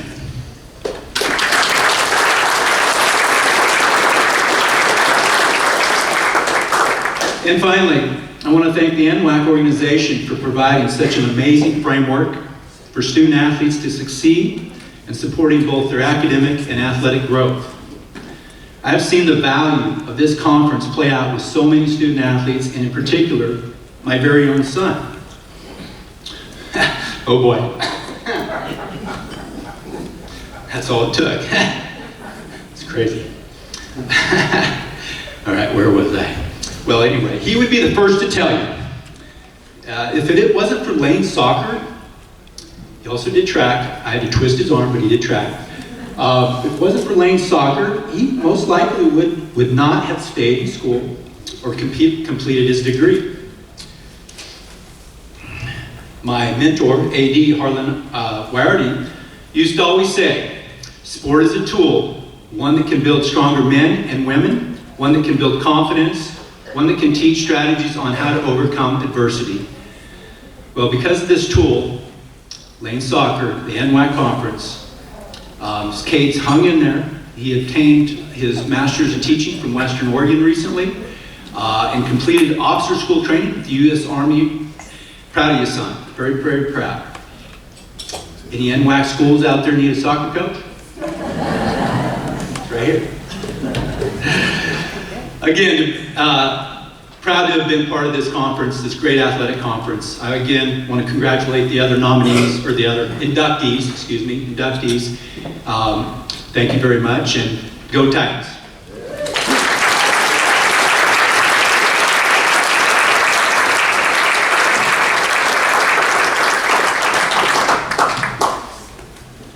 Our next inductee, Rashinda Reed, came to Southwestern Oregon in 2000, a native of Fairbanks, Alaska. She started out like any other volleyball player. She was a team member working on skills. She powered up and soon was a star player, learning with Coach John Spiesel. Returning in fall 2001 for a second year, Reed honed her blocks and digs. Early in the season at a California tournament, voters deemed her the most valuable player. After netting win after win, community sports writers started calling Reed the Lakers' best offensive player. One is dominant because of her sheer power. That was the lead sentence on a season finale story in October 2021, praising the power hitter, Rashinda Reed. At 6'1", she helped the Lakers advance that year into the NWAC playoffs. She claimed fame as an NWAC All-Star. After Southwestern Oregon College, she went on to play for the University of Georgia. After completing a bachelor's degree in 2005, she played professionally in Europe. Returned to the States and started her coaching career as assistant at the University of Southern Indiana. And during her time there, the Screaming Eagles reached the NCAA Division II tournament. From 2011 to 14, Reed assistant coached the Binghamton University Bearcats volleyball team, which won the American East Conference Championship. She wasn't all about winning, though. She coordinated the Bearcats summer camp, immersing 200 youth in athletic training. By 2016, Reed had her first job at the University of Alabama as an assistant coach. She was the main recruiter and again took on a management of summer camp that engaged 800 young athletes. Her dedication paid off with a head volleyball coaching post at Northern Michigan University, where she was there, and then 5 seasons with the University of Illinois as an assistant coach. There, her team made it into the NCAA Sweet 16 twice, and eventually the NCAA National Semifinals. Today, Rashinda Reed is much watched as the University of Alabama's head volleyball coach. The following year, following 2021, her team was ranked in the top 3 in the SEC in aces and digs. From Fairbanks, Alaska to Southwestern Oregon Community College and a couple stops along the way, we're inducting into the NWAC Hall of Fame the University of Alabama's head volleyball coach, Miss Rashinda Reed.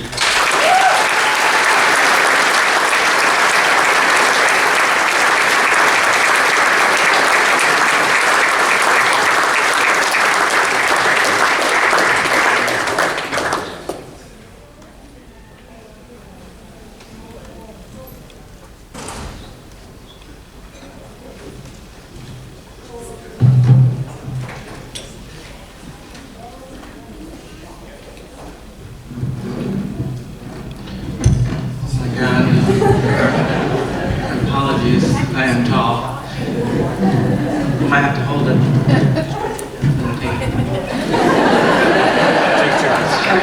Sorry, this is not going to work. I have 2 goals. Got it, I'm here now. I have 2 goals, right? The one goal is not to cry, which is going to happen, so just be ready for that. And the other goal is to not read from these pieces of paper here, because I think it's important for me to be authentic and talk about my experience. So first, I want to thank the NWAC for putting this event on. It's really special. This is really beautiful. You guys have to understand that. I'm honored to be selected alongside many other incredible people today. This honor is special, and I'd be remiss if I didn't talk about the institution, which is SWAC, and the people that helped shape me to be where I am today. Okay. I've talked about my story many times, at how SWAC came to find me. And it is important, and it's important in this space in many ways. So for me, I came from a small town in Alaska, very similar to Coos Bay. And in that place, they didn't want you to leave. They wanted you to stay there because we're a big community. But I wanted something more.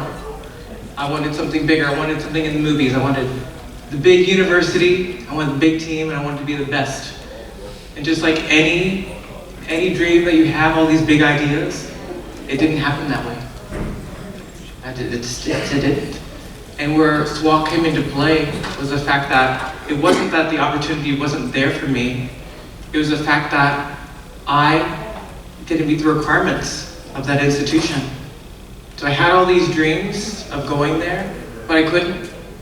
And for me, I was like, with all these big ideas, I'm like, well, what am I gonna do?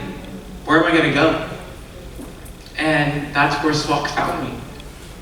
And where it's important and where it's special is that I came here earlier, I met some friends, I wanted to go back to my alma mater, and as I was in my alma mater, they were talking about little old SWAC. I can't believe Rashinda came from little old SWAC. And that was not what that was for me. it was so much bigger for me. This was the only institution that gave me a chance, where no other institution could. And so, let me go back to my piece of paper. Okay. So, understand that, like, SWAC found me. And mind you, I didn't know anything about organ. And the only thing I knew about organ was the Oregon Trail game. And I know I'm dating myself. I know I feel like I'm dating myself. But that's the only thing I knew. So if I didn't know anything about organ, I definitely didn't know anything about Coos Bay. Okay? So, and in that wasn't the school in my dreams. That's not what I wanted. And so I was definitely not happy about my decision to go there. But when I got there, my whole mindset completely changed. Because as soon as I got there, I was immediately taken in as family. I was accepted for all of me. And mind you, I was bold, I was naive, I was stubborn, I was outspoken. I don't even know how Spiesel took me in. I don't even know how this man took me in. But in that, like, I never had that love and support the way that SWAC supported me. And in that, I had so many people that inspired me in those moments. I learned so many lessons from that school that shaped me and made me this person today. Okay? And some of those things that shaped me was Tina Cahill or Woodworth, as everyone else knows except for me. And with this person here, she taught me how to grind. She taught me how to love and have pride in an institution in a way that no one can. And then John Spiesel. And with this man over here, he was not only my coach, he was my mentor and my friend. And there's so many lessons that he taught me. He taught me to be where my feet are. Okay, he taught me to just truly know where you're at. He also taught me how to care while also having standards. Because him and I had some very tough conversations. We won't talk about it, but when we have drinks outside, we'll talk about it later. Back to my piece of paper. He taught me how to aspire for more. Always aspire for more. He always pushed me. And he also taught me to never let anyone stop you from greatness. That was a big deal. And I will forever be grateful for these lessons that shaped me. Because I learned to be where my feet are. It took me a long time to get where I was. But every step of the way, I really enjoyed it. I learned every single lesson that had an impact on where I am. And I wouldn't have done that if I didn't learn that lesson to be where your feet are. I had firsthand experience of how to grind. I was the only coach for a long time in many of my stops. And I grinded, and I loved that institution. Every single school I was at, I loved it so much. And I learned that from this person that I see every day. Even to this day, she loves SWAC. She's Mrs. SWAC. But I learned that. And every single player that I have, I've taught that lesson to. Like, you love that school. This school means so much to you. It helps shape you. I learned that here.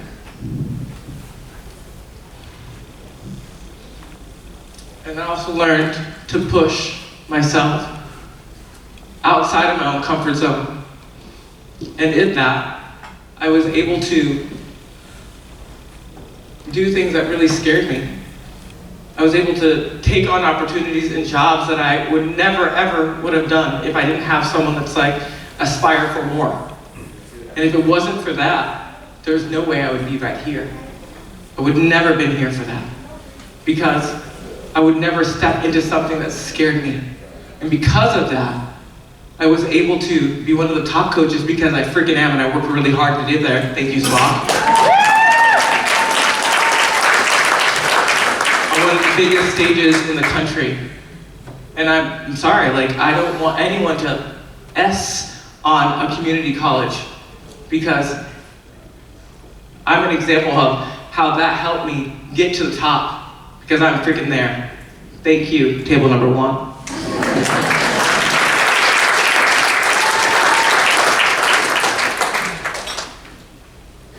So understand, like, the last one is I understood how to care, and also have standards. And you better believe I'm freaking tough. And it was really hard, but I learned how to actually love on my players and also have standards, and that is why my program is healthy. All of them are.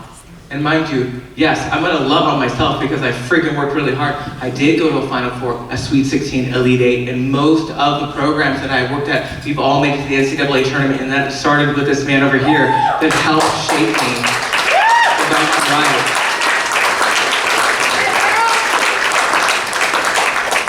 So forever, I will always be grateful for my experience at SWAC. I did not think I wanted to be there, but that's where I was supposed to be.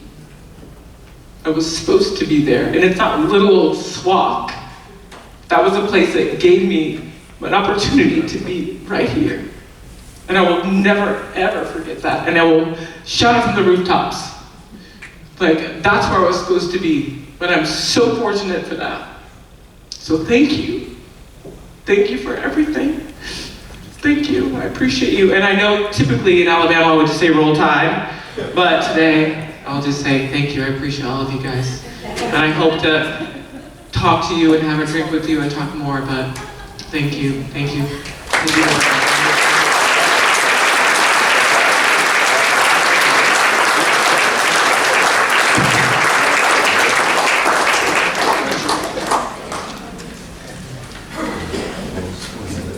The University of Alabama sent a video that we will release after tonight, or after the graduation at SWAC, that they did on behalf of Rashinda. That is really top shelf, so congratulations. Our next inductee comes from Lane Community College.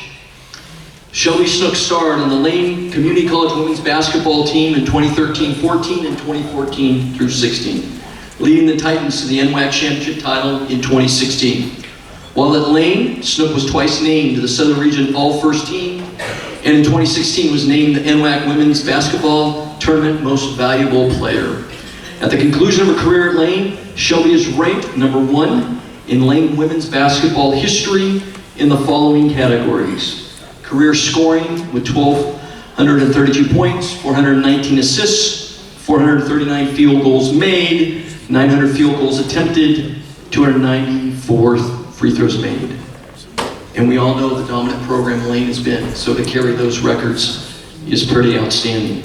While at Lane Community College, Snook earned both her AAOT and AGC degrees and was named to the NWAC All-Academic Team. She continued her playing career at Western Oregon University. Our next inductee into the NWAC Hall of Fame, from Lane Community College, Ms. Shelby Snook Schaffner.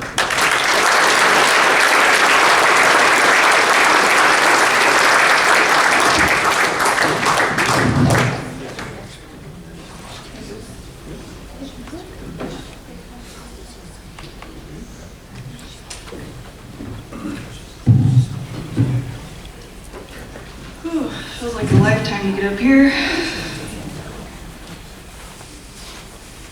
I'm going to be one that reads off my paper, and I will try and not cry. Okay. Good evening, everyone. First, thank you to the NWAC and Hall of Fame committee for this incredible honor. It is pretty special that the conference I grew up around would eventually give me some of the best experiences of my life.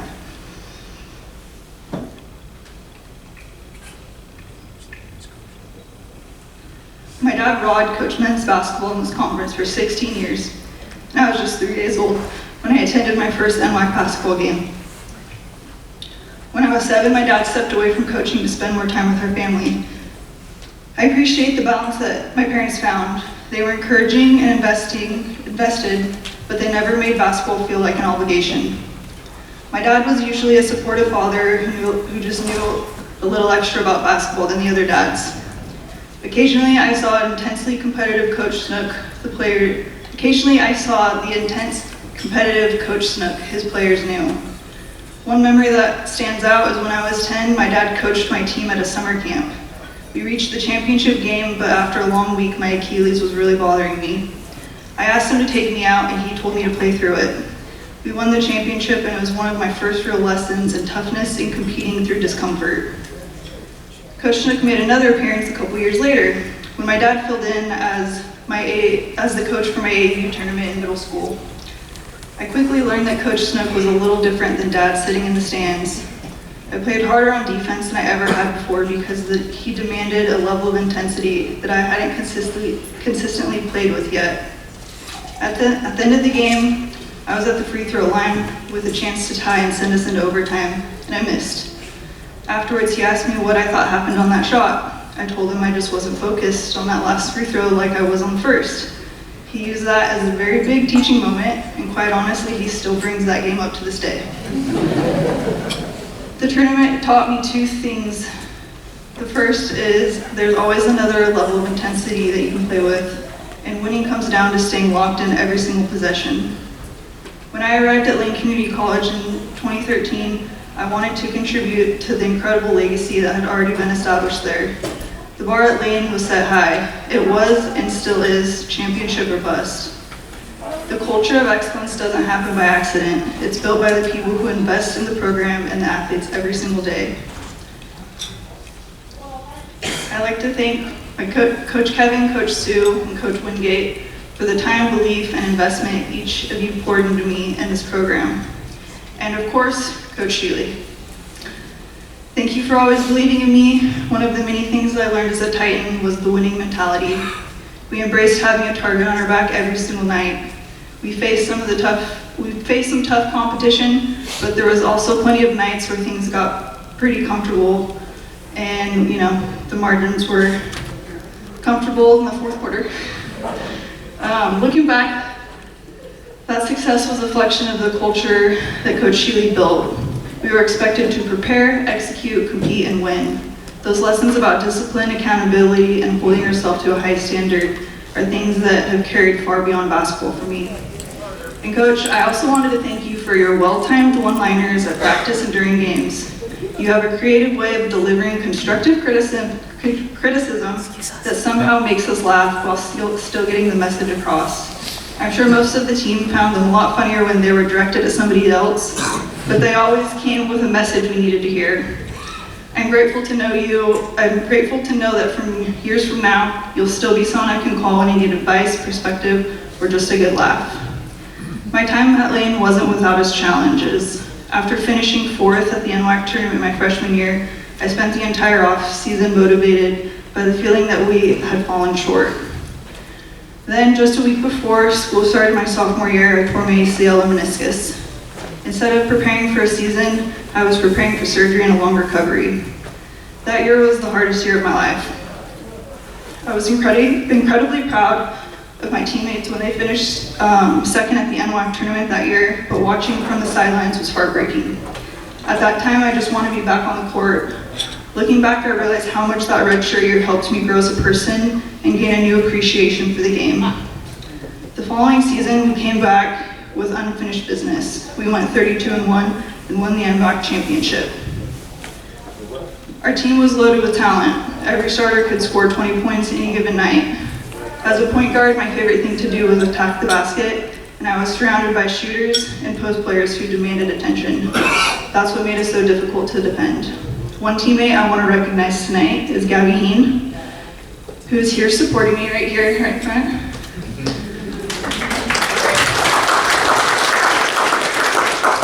Gabby is one of my best friends still to this day. We shared the experience of rehabbing ACL injuries together, which created a bond that lasts far beyond basketball. And Gabby, thank you for getting us off to a pretty good start in that championship game with those 6 3-pointers in the first quarter. I've talked with other former junior college athletes over the years, and so many of us say the same things. Those years were special, some of the best years of our lives. The relationships, the memories, and the lessons stay with you long after the games are over. Of course, my teammates and coaches weren't the only ones in my corner every step of the way. To my husband, Chris,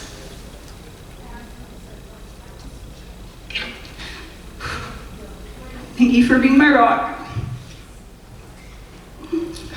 We started dating a few weeks before I tore my ACL, and honestly, I don't know how I would have been able to make it through that year without you. I did my best to stay positive and find ways to support my team, even on my toughest days, but I didn't have to put on a brave face in front of you. You were my safe space to vent to on hard days and always encouraged me to keep going, all while balancing your own college football career 2 hours away. I am forever grateful for your support then and now. And to my brothers, Skylar and Jordan, thank you for never taking it easy on me growing up. Most of my toughness came from you and me trying to keep up with you. You've been my role models my whole life, and I wouldn't be who I am today without you. And finally, to my parents, Rod and BJ. No words will ever fully capture how grateful I am for you. You were at nearly every game my entire career, and it didn't matter how I played or whether we won or lost. I always knew that when I walked out of that locker room, you'd be there. That consistency, that presence, that meant everything. Tonight, I may be receiving a Hall of Fame honor, but you two are the Hall of Fame parents.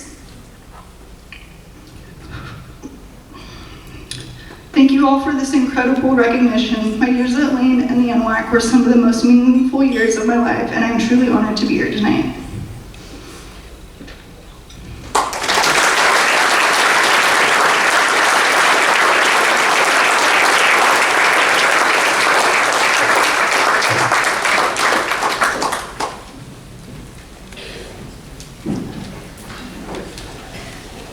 Our last individual inductee is from Clackamas Community College.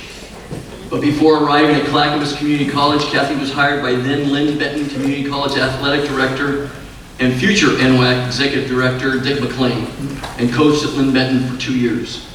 Kathy Woods was the head volleyball coach at Clackamas Community College from 1983 to 2015. Under her leadership, her teams won 836 games, 2 NWAC volleyball championships, 7-time Southern Region Championship head coach, and won multiple NWAC and Region Coach of the Year honors. For Woods, coaching her students goes far beyond the volleyball competition. She coached her students to give 100% to school, volleyball, and life. She has dedicated over 40 years of service to volleyball, Clackamas College, and the NWAC as a coach, full-time and adjunct faculty member, commissioner, sport and region chair, and color commentator on NWAC volleyball championships with Julio Pedro.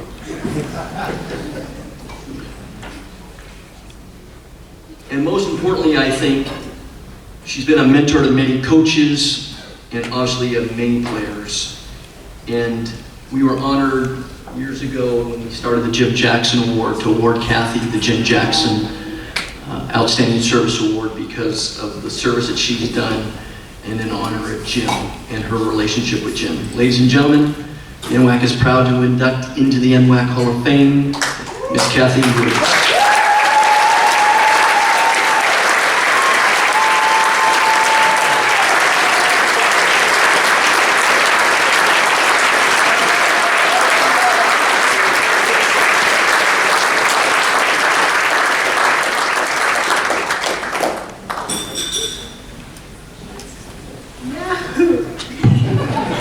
Well, we made it. We made it. I'm so excited to be here. I think everybody knows that. A lot of you know me. And you can set your timers now. You're so funny. Everybody says we're going to time it. I'm not going to talk that long. Yay! And that's because I've been over 40 of these, and I know what it's like. But I did say to my boss, I go, I've seen 40 of them, but then I said, yeah, it's my turn. Yeah. So anyway, I'm really thrilled to be here. This means the world to me. And you guys may, I just first want to say the wins are nice, but they're not the important thing. And you hear that all the time. And yeah, I like to win. I'm one of the most competitive people you'll find, I think. But more important to me are the relationships. And that's what I want to dwell on. I have a tremendous support tonight. I don't know if you've noticed, but I have 5 tables of people that came to see me.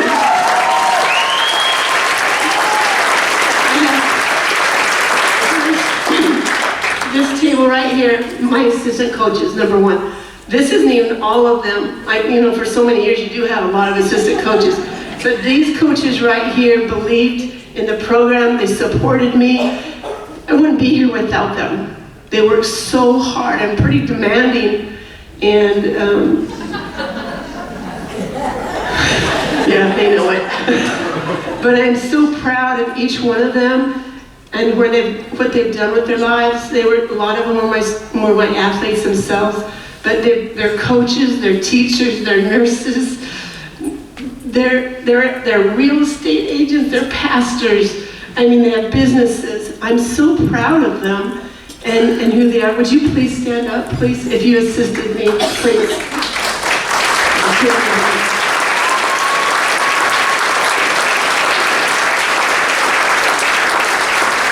I love them so much, and they are my world. Also coming tonight, another full table, Gladstone pickleball. Yeah. Gladstone pickleball over there. And it's a great sport in the NWAC, pickleball. We all love it, and there is life after retirement, and it's on the pickleball court. And I really appreciate these guys, all these pickleball players. Friends come to support me. They never even saw me as a coach. I mean, they never watched a game, and they came to support me, so I really do appreciate that. You know, and I have, you know, other tables that are just friends and loved ones, and it just means the world to me that you're here. So thank you very much for coming. I love you. That's what I want. So, but what I want to talk about, most of you know me, I've been around a long time. Tonight, I'm going to talk about things you don't know. And it's kind of like confession time. Okay? I'm going to get it off my chest. And I'm going to say, because you guys don't know this. Well, the first one is not even bad. It's good. So, I don't think there's anybody in here that worked for 6 ADs in one conference, and I did. And the very first one was, and you've heard his name over again today, is Dick McLean. Dick McLean is over here, the father of the NWAC. And Dick, you know, you don't know that he was the AD at Lynn before he became here. And when I graduated from college, I just called up there, and he hired me on the spot. Dick, thank you so much for believing in me and giving me that opportunity. I would not be here. And I don't know where I would be without you. God truly blessed me when he put you in my life. Thank you so much.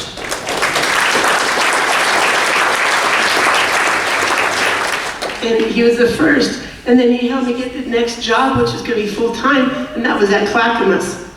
And I worked for Chuck Hudson. Chuck Hudson was a dear friend of mine and great AD, and he was like a father figure to me.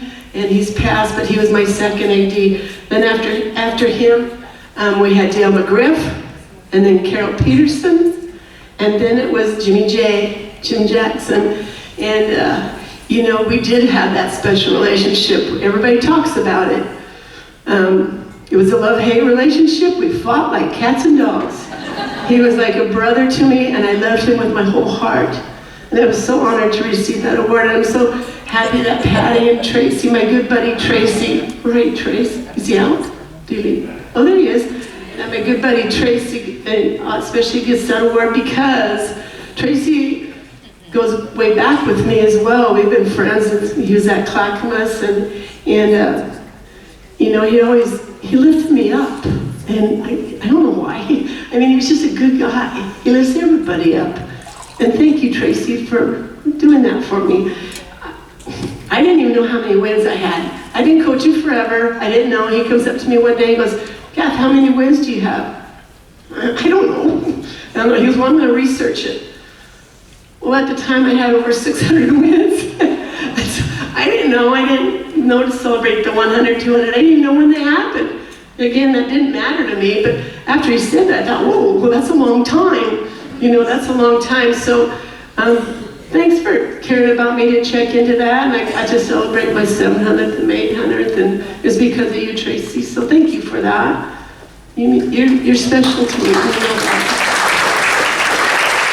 I have a story about Jimmy J, and I'll talk a little bit, but he was the next AD. And then, you know, I have my last AD, Mr. Jim Martin over there. He's standing up. Look at him, everybody. That's Jim Marno, he begged me not to embarrass him, so I'm not going to talk about how handsome he is. I'm not going to talk about what a great guy he is and how handsome he is. Good looking, and I'm not going to.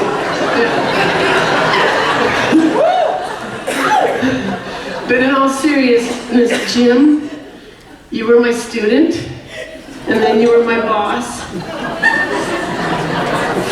But in all seriousness, you're my friend. You're a good friend. And I love you to the end of the world. He does everything for me. He's been the best boss.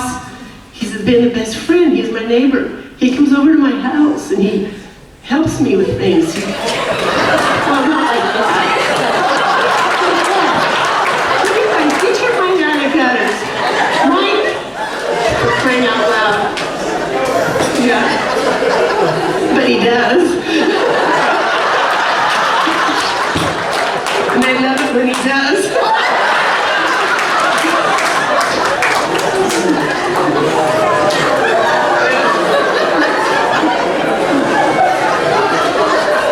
But I'm not going to embarrass him.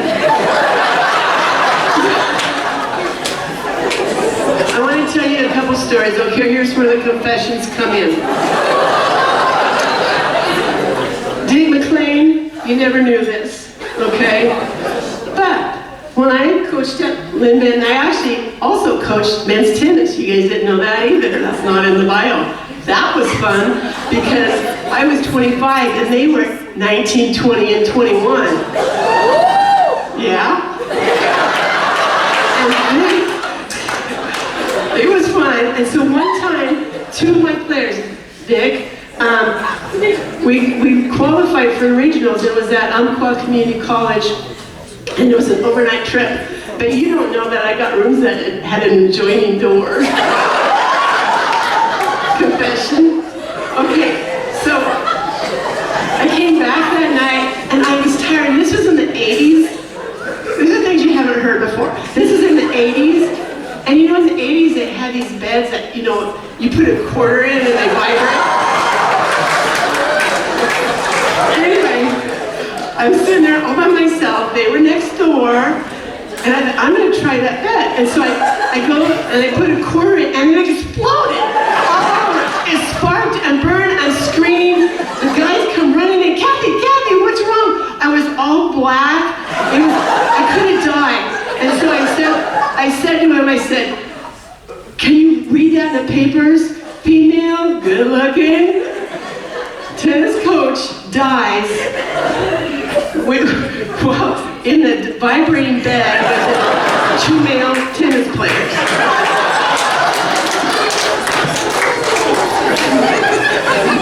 Nobody died, but I will never forget. And you know what? One of those two, I just talked to last week. He was up in Alaska. And I was telling him I was going to tell that story, but he remembered it well. I couldn't remember what year, and he told me, so that was great. It was in 81. So fun. Okay, the next little story. Okay, Jimmy J is not here. Jim Jackson's not here. This is one of his stories. And so I had the honor to be able to coach this all-star tournament. And back in the day, you'd have practice at night, and then you'd have practice in the morning, and then you'd have the tournament. And that's how we did it. It was really fun. And I had the honor of being able to coach a couple of those. Well, this one time, I brought one of my guy assistant coaches, not any of these guys, you're safe. And I brought him to the practice, and we had great practice. And then they gave me this really nice suite. Marco, that hasn't happened for a long time, but they gave me this real nice suite with all these rooms in it. It was real nice. And so my guy coach was going to stay with this other guy coach for the night. And he comes up to me right before he's going to go to bed, and he said, Kat, I don't really know that guy. I'm kind of uncomfortable. I go, I have extra room. And so it was just purely innocent. It was fine, but he was in the other room on the couch or whatever, and went to bed. So then we're asleep. All of a sudden, the phone rings, and I answer it. And they go, Coach? I go, yeah. He goes, she goes, don't we have practice? I go, what time is it?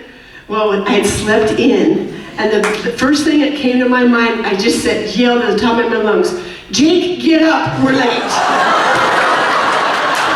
And I hung up the phone. And I get in the car and I thought, that didn't sound right. And when I got to practice, I had to explain to him, and it took a while to convince, and poor Jake, you know, he was like, I was just doing him a favor.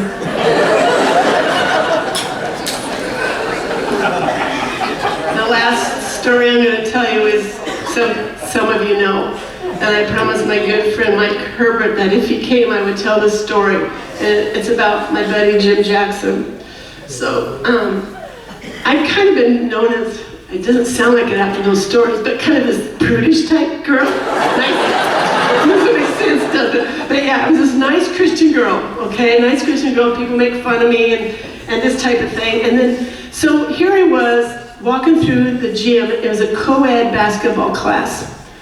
And I looked at it and they were, you know, when you think co-ed basketball, you think one side red shirts, one side blue shirts. Or in the very olden days, they'd wear pennies, right, to differentiate the teams. They were doing shirts and skins in a co-ed PE class. And sure, it happens now, but we're talking several years ago. And so, you know, the girls were bouncing down the gym floor. Guys would go up for rebounds, elbows landing every which where, you know, and I thought, that's inappropriate. They should be, the guys can't be thinking basketball with these girls in their sports bras running down the court. So I thought, that's not right. So I went up to his office and I walked in and I go, Jim, I go, that's a PE class. That's not recreational. That, you know, that can happen, but this is a PE class. That's just not right. They need to have shirts on. And he goes, I says, you can't tell me they're not just have their minds on basketball. And he goes, oh, Kath. He goes, they're just thinking basketball. Just settle down. They're fine. They're not thinking about anything but basketball. I go, they are too. You know, he just wouldn't give up. So I walked outside in the hallway. January, it was cold. Took off my shirt. Walked back into his office. I walk in. Proudly, I go, hey Jim, and I start to talk about this other things that was going on. He was like this. His eyes got this big, and he couldn't say anything. He started talking to me, and I'd go, yeah, and I'd talking to him, yeah. Well, anyway, I just wanted you to know. And I turn around and walk out. The secretary's going, oh, Kathy, okay. I walked out and put on my shirt. And I was just like, oh my gosh, what did I just do? But I had to make my point made, in fact, too. And that was a proud moment. He never forgot that day, and he loved me even more.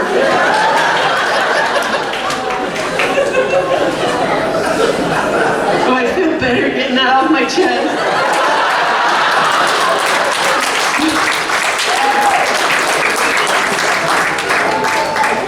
Anyway, I do want to thank the NWAC and congratulate all tonight's inductees. What an honor it is to be here. This has been my family. I don't know if you can tell, but you know, I'm single, no kids. Yeah, the kid's still looking, but what has happened? Clackamas has been so good to me. And the NWAC has been so good to me all these years. That's why I haven't left. They would like me to leave and whatever, but I love it, and it's my family, and it means the world to me. And all of you are my friends, and you're very important to me, not just this group, but the whole NWAC family. I love it, and I love being a part. I like going to the softball games, I like going to volleyball games, and everything. It's just a wonderful conference. And I can't wait for pickleball. Just a little plug. But anyway. But lastly, I want to talk about one person very dear to me, my #1 fan, and many of you knew her. She was my mom. Okay, my mom was very important in my life.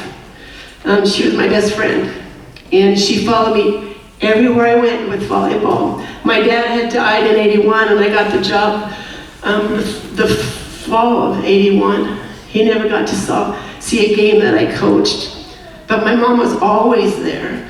And you guys know she was involved in everything. She made dinners for the commissioners. She made ham balls. I don't know if you guys remember those. She made brownies. She made spaghetti for my girls, and she just cooked everything. And she was the hospitality. She held every hospitality room before Kayla came along, and she did those too. And then she made pillowcases for all my athletes because I wanted them to look alike when we traveled. So she made probably 1,000 pillowcases every year, and she was fantastic. Okay, what she taught me was integrity. She taught me hard work. She taught me to be loyal, to be dedicated. She said that without anything important, you're going to have sacrifices. She said, it's important to you, you're going to have sacrifices. And I learned that from her. She taught me, if it's important to you, you'll find a way. And if not, you find an excuse. Work before play. And so in receiving this honor tonight, you're really honoring my mom. And I thank you so much, and I'm proud to accept it on her behalf. And thank you so much, and thank you for being my friend. Thanks.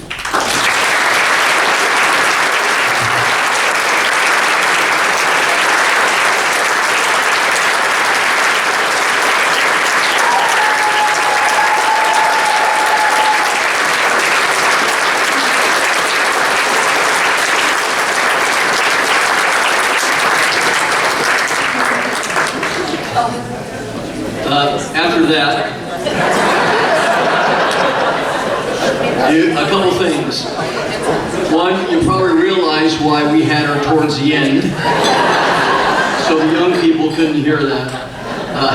And number two, the reason we quit giving sweets to Kathy is because they quit putting vibrating beds in the sweets.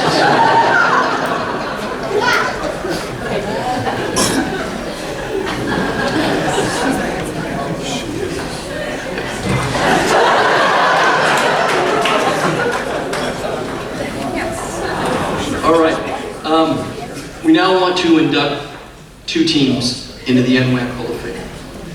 Our first one is the 1996 Umpqua Community College women's basketball team. The 1996-97 Umpqua Community College women's basketball team won the first NWAC championship in school history. Their success brought attention and recognition not only to the school, but to the community of Roseburg. The starting lineup consists of 5 freshmen who demonstrated leadership, grit, and resilience. 4 out of the 5 starters returned the next year and then transferred on to 4-year schools. One of the sophomores on this team transferred and competed at a Division I school. We don't think in the history of the NWAC that's ever been repeated, that a starting 5 of freshmen have won an NWAC championship. Dave Strickland has been a longtime coach there, a lot of success, and it's no doubt at all why this team with 5 freshmen would win an NWAC championship. Ladies and gentlemen, we induct the 1996-97 Umpqua women's basketball team.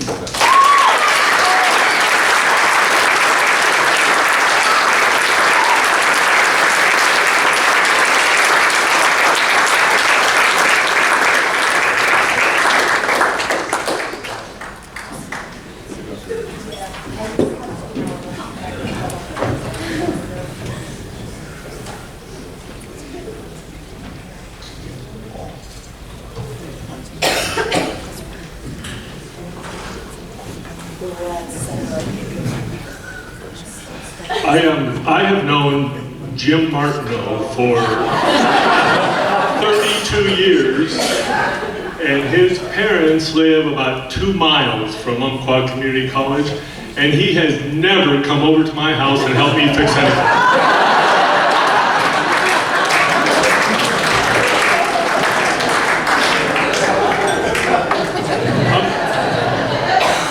Umpqua Community College opened its doors in 1964, and in 1997, these women won the first NWAC championship in school history.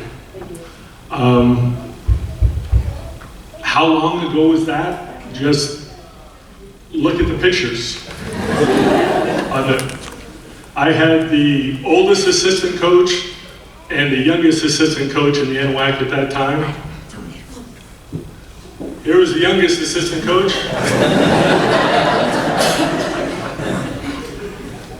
The oldest assistant coach at the time was 5 years younger than I am now. When we won the first, how long has that been? Geraldine Custodio has 4 grandkids.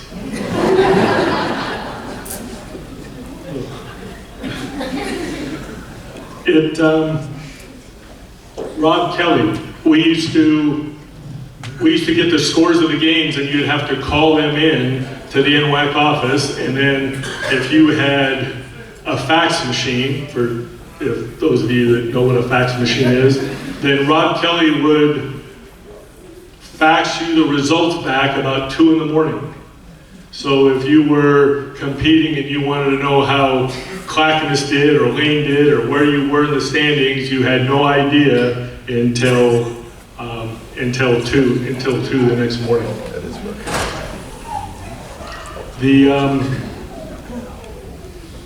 This is really huge for the school and for the athletic program at Umpqua for the women's basketball program.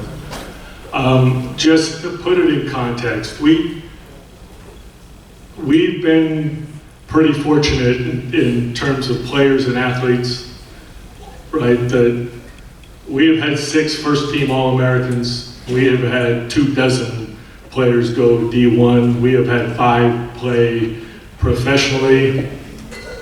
We had 1 girl play in the Pac-10, play in a Pac-10 All-Star team, and then she is now Lieutenant Colonel in the Army and recently gave a presentation to the Joint Chiefs of Staff. None of those people have been fortunate to be inducted into the NWAC Hall of Fame. And that just gives you an idea of how special these women are in a class by themselves as far as UCC. And it took 29 years for them to get here. We've talked about what a great event this is, and it really has been. If I could make a suggestion, right, in the future, if you are going to induct a team of athletes in their 40s who haven't seen each other for 20 some odd years, and there's alcohol available, maybe put them closer to the front of the program, just to make sure that everything ends well. Just saying.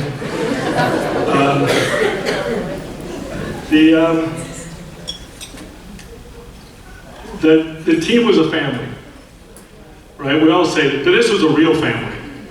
This was a family that fought all the time and argued and yelled at each other and ignored each other and went out of their way to, I am sure that they went out of their way just to piss each other off, and me and Casey. And that happened every day. And as a result, I don't know we've ever had a team that ran more than this team. This is by far the best. This team was by far the best shape of any team we've ever had. Sarah ran a marathon a few years later. She called me afterwards and said that she really wanted to quit halfway through, and then she remembered that it was nothing compared to typical Monday practice. We played a game at PCC in Sylvania. That campus, the gym was on the 3rd floor, the locker rooms were on the 1st floor. We didn't play very well at halftime. We get ready to go at halftime, right, to go down. Darylyn says, yeah, I don't want to walk 3 flights down the stairs. you're gonna yell at us, can't we just run now at halftime and get it over with? And so we did. And so we ran at halftime, and then PCC came out. They didn't know what to do because they wanted to warm up, but we were running, and they knew as soon as they warmed up, we would quit running. So they didn't know whether to shoot or whether to just sit and watch us. And they didn't warm up. We ran the entire 15 minutes, and we played a lot better the second half, and didn't run the next day. When they stepped onto the court, though, it was different. They were different, right? We all know there's a lot of nice guys and there's a lot of nice girls who play basketball, for example. And then you have basketball players, and there's a big difference. And these were basketball players. They were tough, and they were edgy, and they were competitive, and they got after it. And they got after other teams. They got after each other in practice. They held each other accountable. They wanted to win. We had a girl who missed practice one time. I can't remember why, but she missed. She came back the next day, and every drill that we ran, every competition, every game, everything that we did, Sarah made sure she got in the same line as that girl. And she just pounded her the entire day. She didn't let her get her shot off. She was physical. She screamed her hard. She knocked her around. Right, the girl was miserable for the entire 2 hours. And then, but never complained. Nobody ever said anything. Sarah got her point across. Afterwards, she went up to the girl and said, "Do not ever miss again." And the other girl said, "Okay." And that was the end of it. And that's how the whole season went.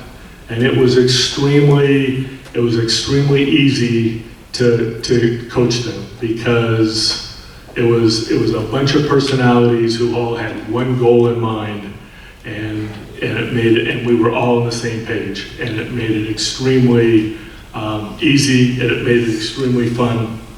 They live all over everywhere. I don't get to see them very often. Fortunately, I get to see Casey all the time. And we talk about this team all the time. The only sad thing is it's taken this long to get them to the recognition that they deserve. And some of them, it's probably past their bedtime. But it was an absolute pleasure to coach them, and it's even a bigger pleasure to be able to spend some time tonight and to visit with them tonight. So thank you very much.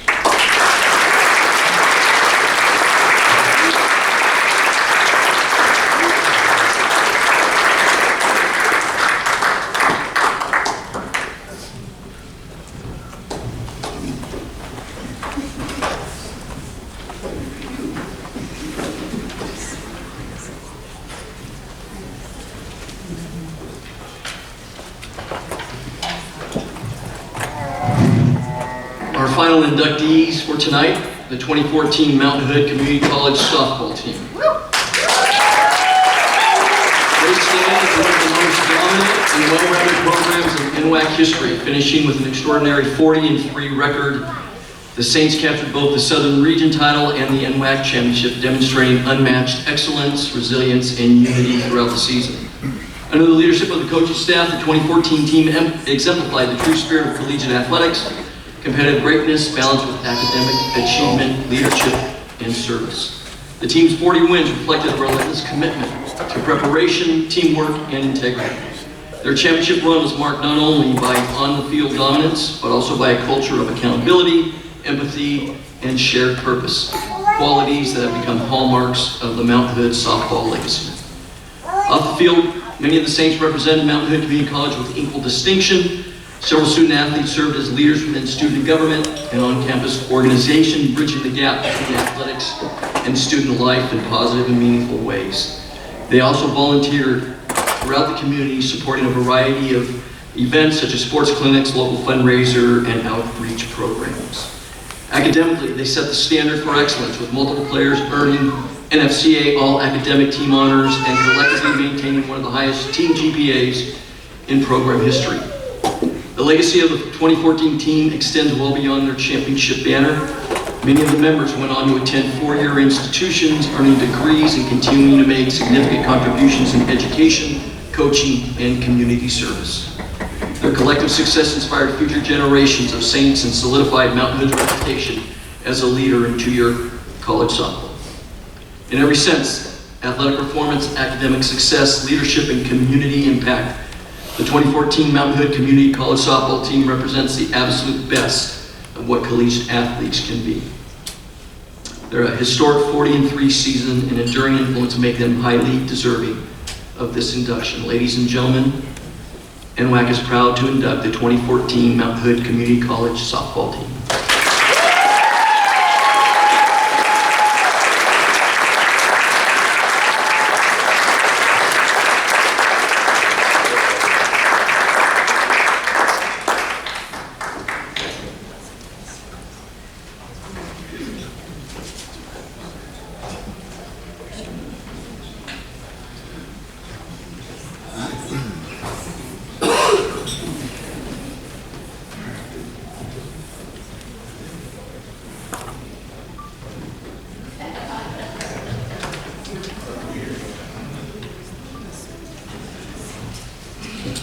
Well, this isn't going to be Kathy's tell-all.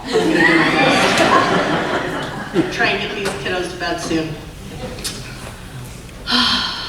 This is so cool. Thank you so much. I'm overjoyed to be here accepting this honor with my teammates, coaches, and our family and friends. We're extremely grateful, and our team would like to thank the Northwest Athletic Conference for hosting this beautiful event and for recognizing our 2014 softball team as worthy of the NWAC Hall of Fame. When I was first asked by my teammates to speak tonight, I responded with an ask of my own. Tell me one word that comes to mind when you think of our team. These were their responses. Resilient, determined, legendary, relentless, motivated, passionate, unparalleled, intentional, gift. And above all, the word that echoed the most throughout our group chat was family. Sometimes in life, we find people who we are naturally drawn to, who we know deep in our bones that we were meant to cross paths with, and when it happens, it's magic. I was lucky enough to have this happen with 19 other souls during our legendary 2014 season.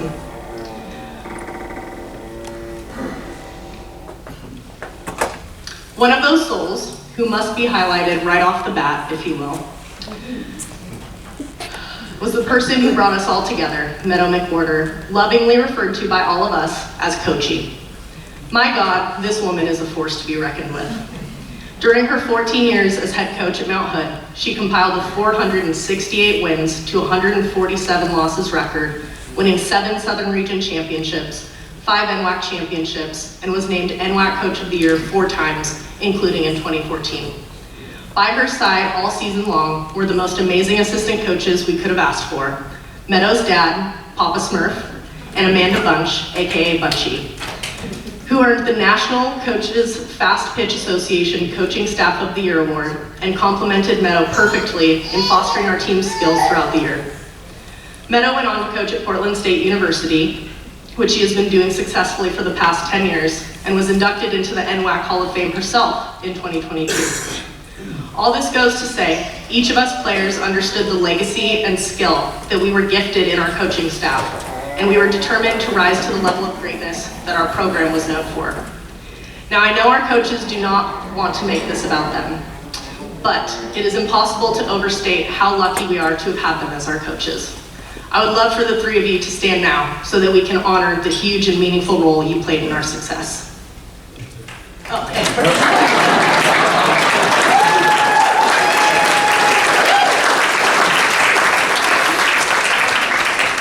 Now, let me tell tell you about this stellar group of women, my teammates, my sisters. Coming into the year as a sophomore, we had placed third in NWAC the year prior, which left us hungry for a victory. From day one, we were working hard toward the goal of becoming NWAC champions, and we took this work very seriously. Except for when we were having way too much fun together to take anything seriously. Earlier this week, Coach sent us a few videos that she made of our team, and it was so fun getting to relive some of those memories that I haven't thought about in years. The videos would go back and forth between highlight reels of us being complete badasses on the field, and then it would cut to bloopers where we're just falling apart, making each other laugh about the silliest, most random things. We were just happy to be together. There was such a solid mixture of joy and sheer determination on this team, and we really did bring out the best in each other, especially for a group of teenage girls, come on. I mean, honestly, we were around each other all the time, from 6 a.m. waits to overlapping classes to study hall to practice, and just when you think you get a break, you go home to your roommates, who are also your teammates. We truly were a family in every sense of the word, for better or worse, but in our case, it was definitely for better. One moment in particular that comes to mind, which really captures the big sister, little sister energy between the sophomores and the freshmen. At the end of the year, us sophomores pranked the freshmen so hard that we all got a very stern text from Coach requesting we return immediately to the scene of the crime to help the freshmen clean the wet flour off of their cars. It was actually shocking how hard it was to clean off, but we showed up for our teammates like good sisters do, and we all learned a new skill that day. While the joy was palpable throughout the year, there's no denying that 18 and 19 are not easy ages. We were all hit with setbacks during the season, whether it was physical injury, illness, loss, or simply the emotional burden it takes being a young person navigating a hurting world. I look back at our younger selves and I'm so impressed with the way that we were able to show up every day and hold space for each other with compassion, humor, and determination to pick each other up and go the distance to become NWAC champs. I will never forget the shared euphoria that we all felt when Spaney made that final double play to end our last game. We all rushed to the pitcher's mound, screaming, hugging, crying, and soaking in the realization that we really had done it, and all of our hard work and commitment to our sport and to each other had paid off. That feeling is both everlasting and impossible to recreate, making it all the more special that all of us preserve that shared feeling of wholeness deep within our hearts.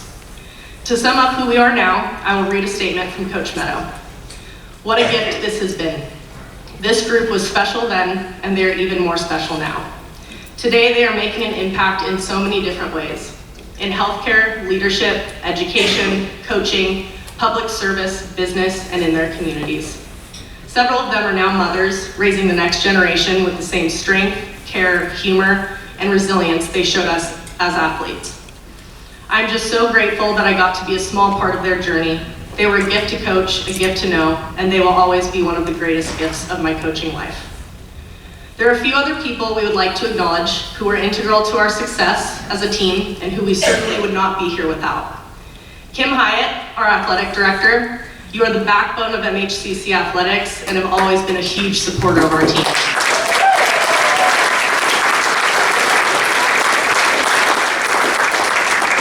Thank you for nominating us and for all the big and small things you do to empower young athletes to realize their goals every day. A huge thank you as well to the rest of the athletic department, training staff, and faculty at Mount Hood Community College, including photographer Jeff Hines, who we were so lucky to have capture our journey from start to finish, and former athletic director Fred Schnell, who continued to support us after his interim and provided the sparkling cider for our championship game that I swear I'm still getting out of my hair 12 years later. Another special shout out is to Tiana's cousin, Miss Kelsey Kylie Johnson, who was our #1 fan, good luck charm, and easily our very favorite. We love you, Kels. To the rest of our parents, friends, and cherished loved ones, those who are still with us and those who are not. We could not do this life without your lasting love and support. There are no words in the English language that can fully convey the level of gratitude that is felt when you are simultaneously grounded and uplifted by a strong support system. So I will simply say for all of us, with every fiber of my being, thank you. The banners that will forever hang in the Mount Hood Gymnasium are a manifestation of your loving dedication to our athletic and academic success, and we cannot thank you enough. While we are beyond grateful to be inducted into the NWAC Hall of Fame today, we are even happier for the opportunity it has brought us to be reunited with our softball family. That is why when I think of our team, the word champion is not the first word that comes to mind. In fact, I've decided that for us, the title of champion is really a byproduct of a much greater force, the unstoppable force of a group of determined women who have already decided they're going to succeed together. To close, I'd like to quote Coach Meadow again, who always says it best. No matter the distance between us or the time that passes, we will forever be Hood fam. Thank you.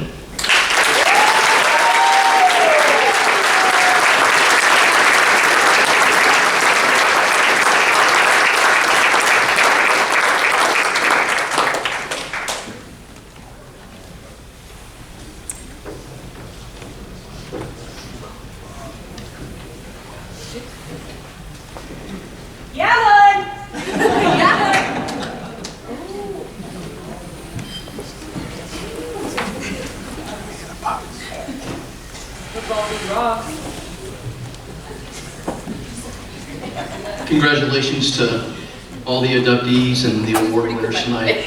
This has been a fabulous night, and I think there were some real things that we learned tonight. No, I'm serious here. We learned to keep our feet on the ground. We learned to be where your feet are. We learned it's about relationships and it's about family. And we also learned that there is something called NWAC After Dark, hosted by Kathy Woods.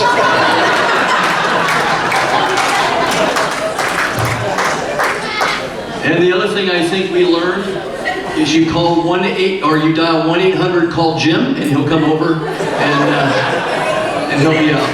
Ladies and gentlemen, thank you for a great night. Congratulations to all of the inductees and to the family members who supported your children and continue to support them now. They've turned out to be pretty good. Thank you very much, and have a great rest of your night.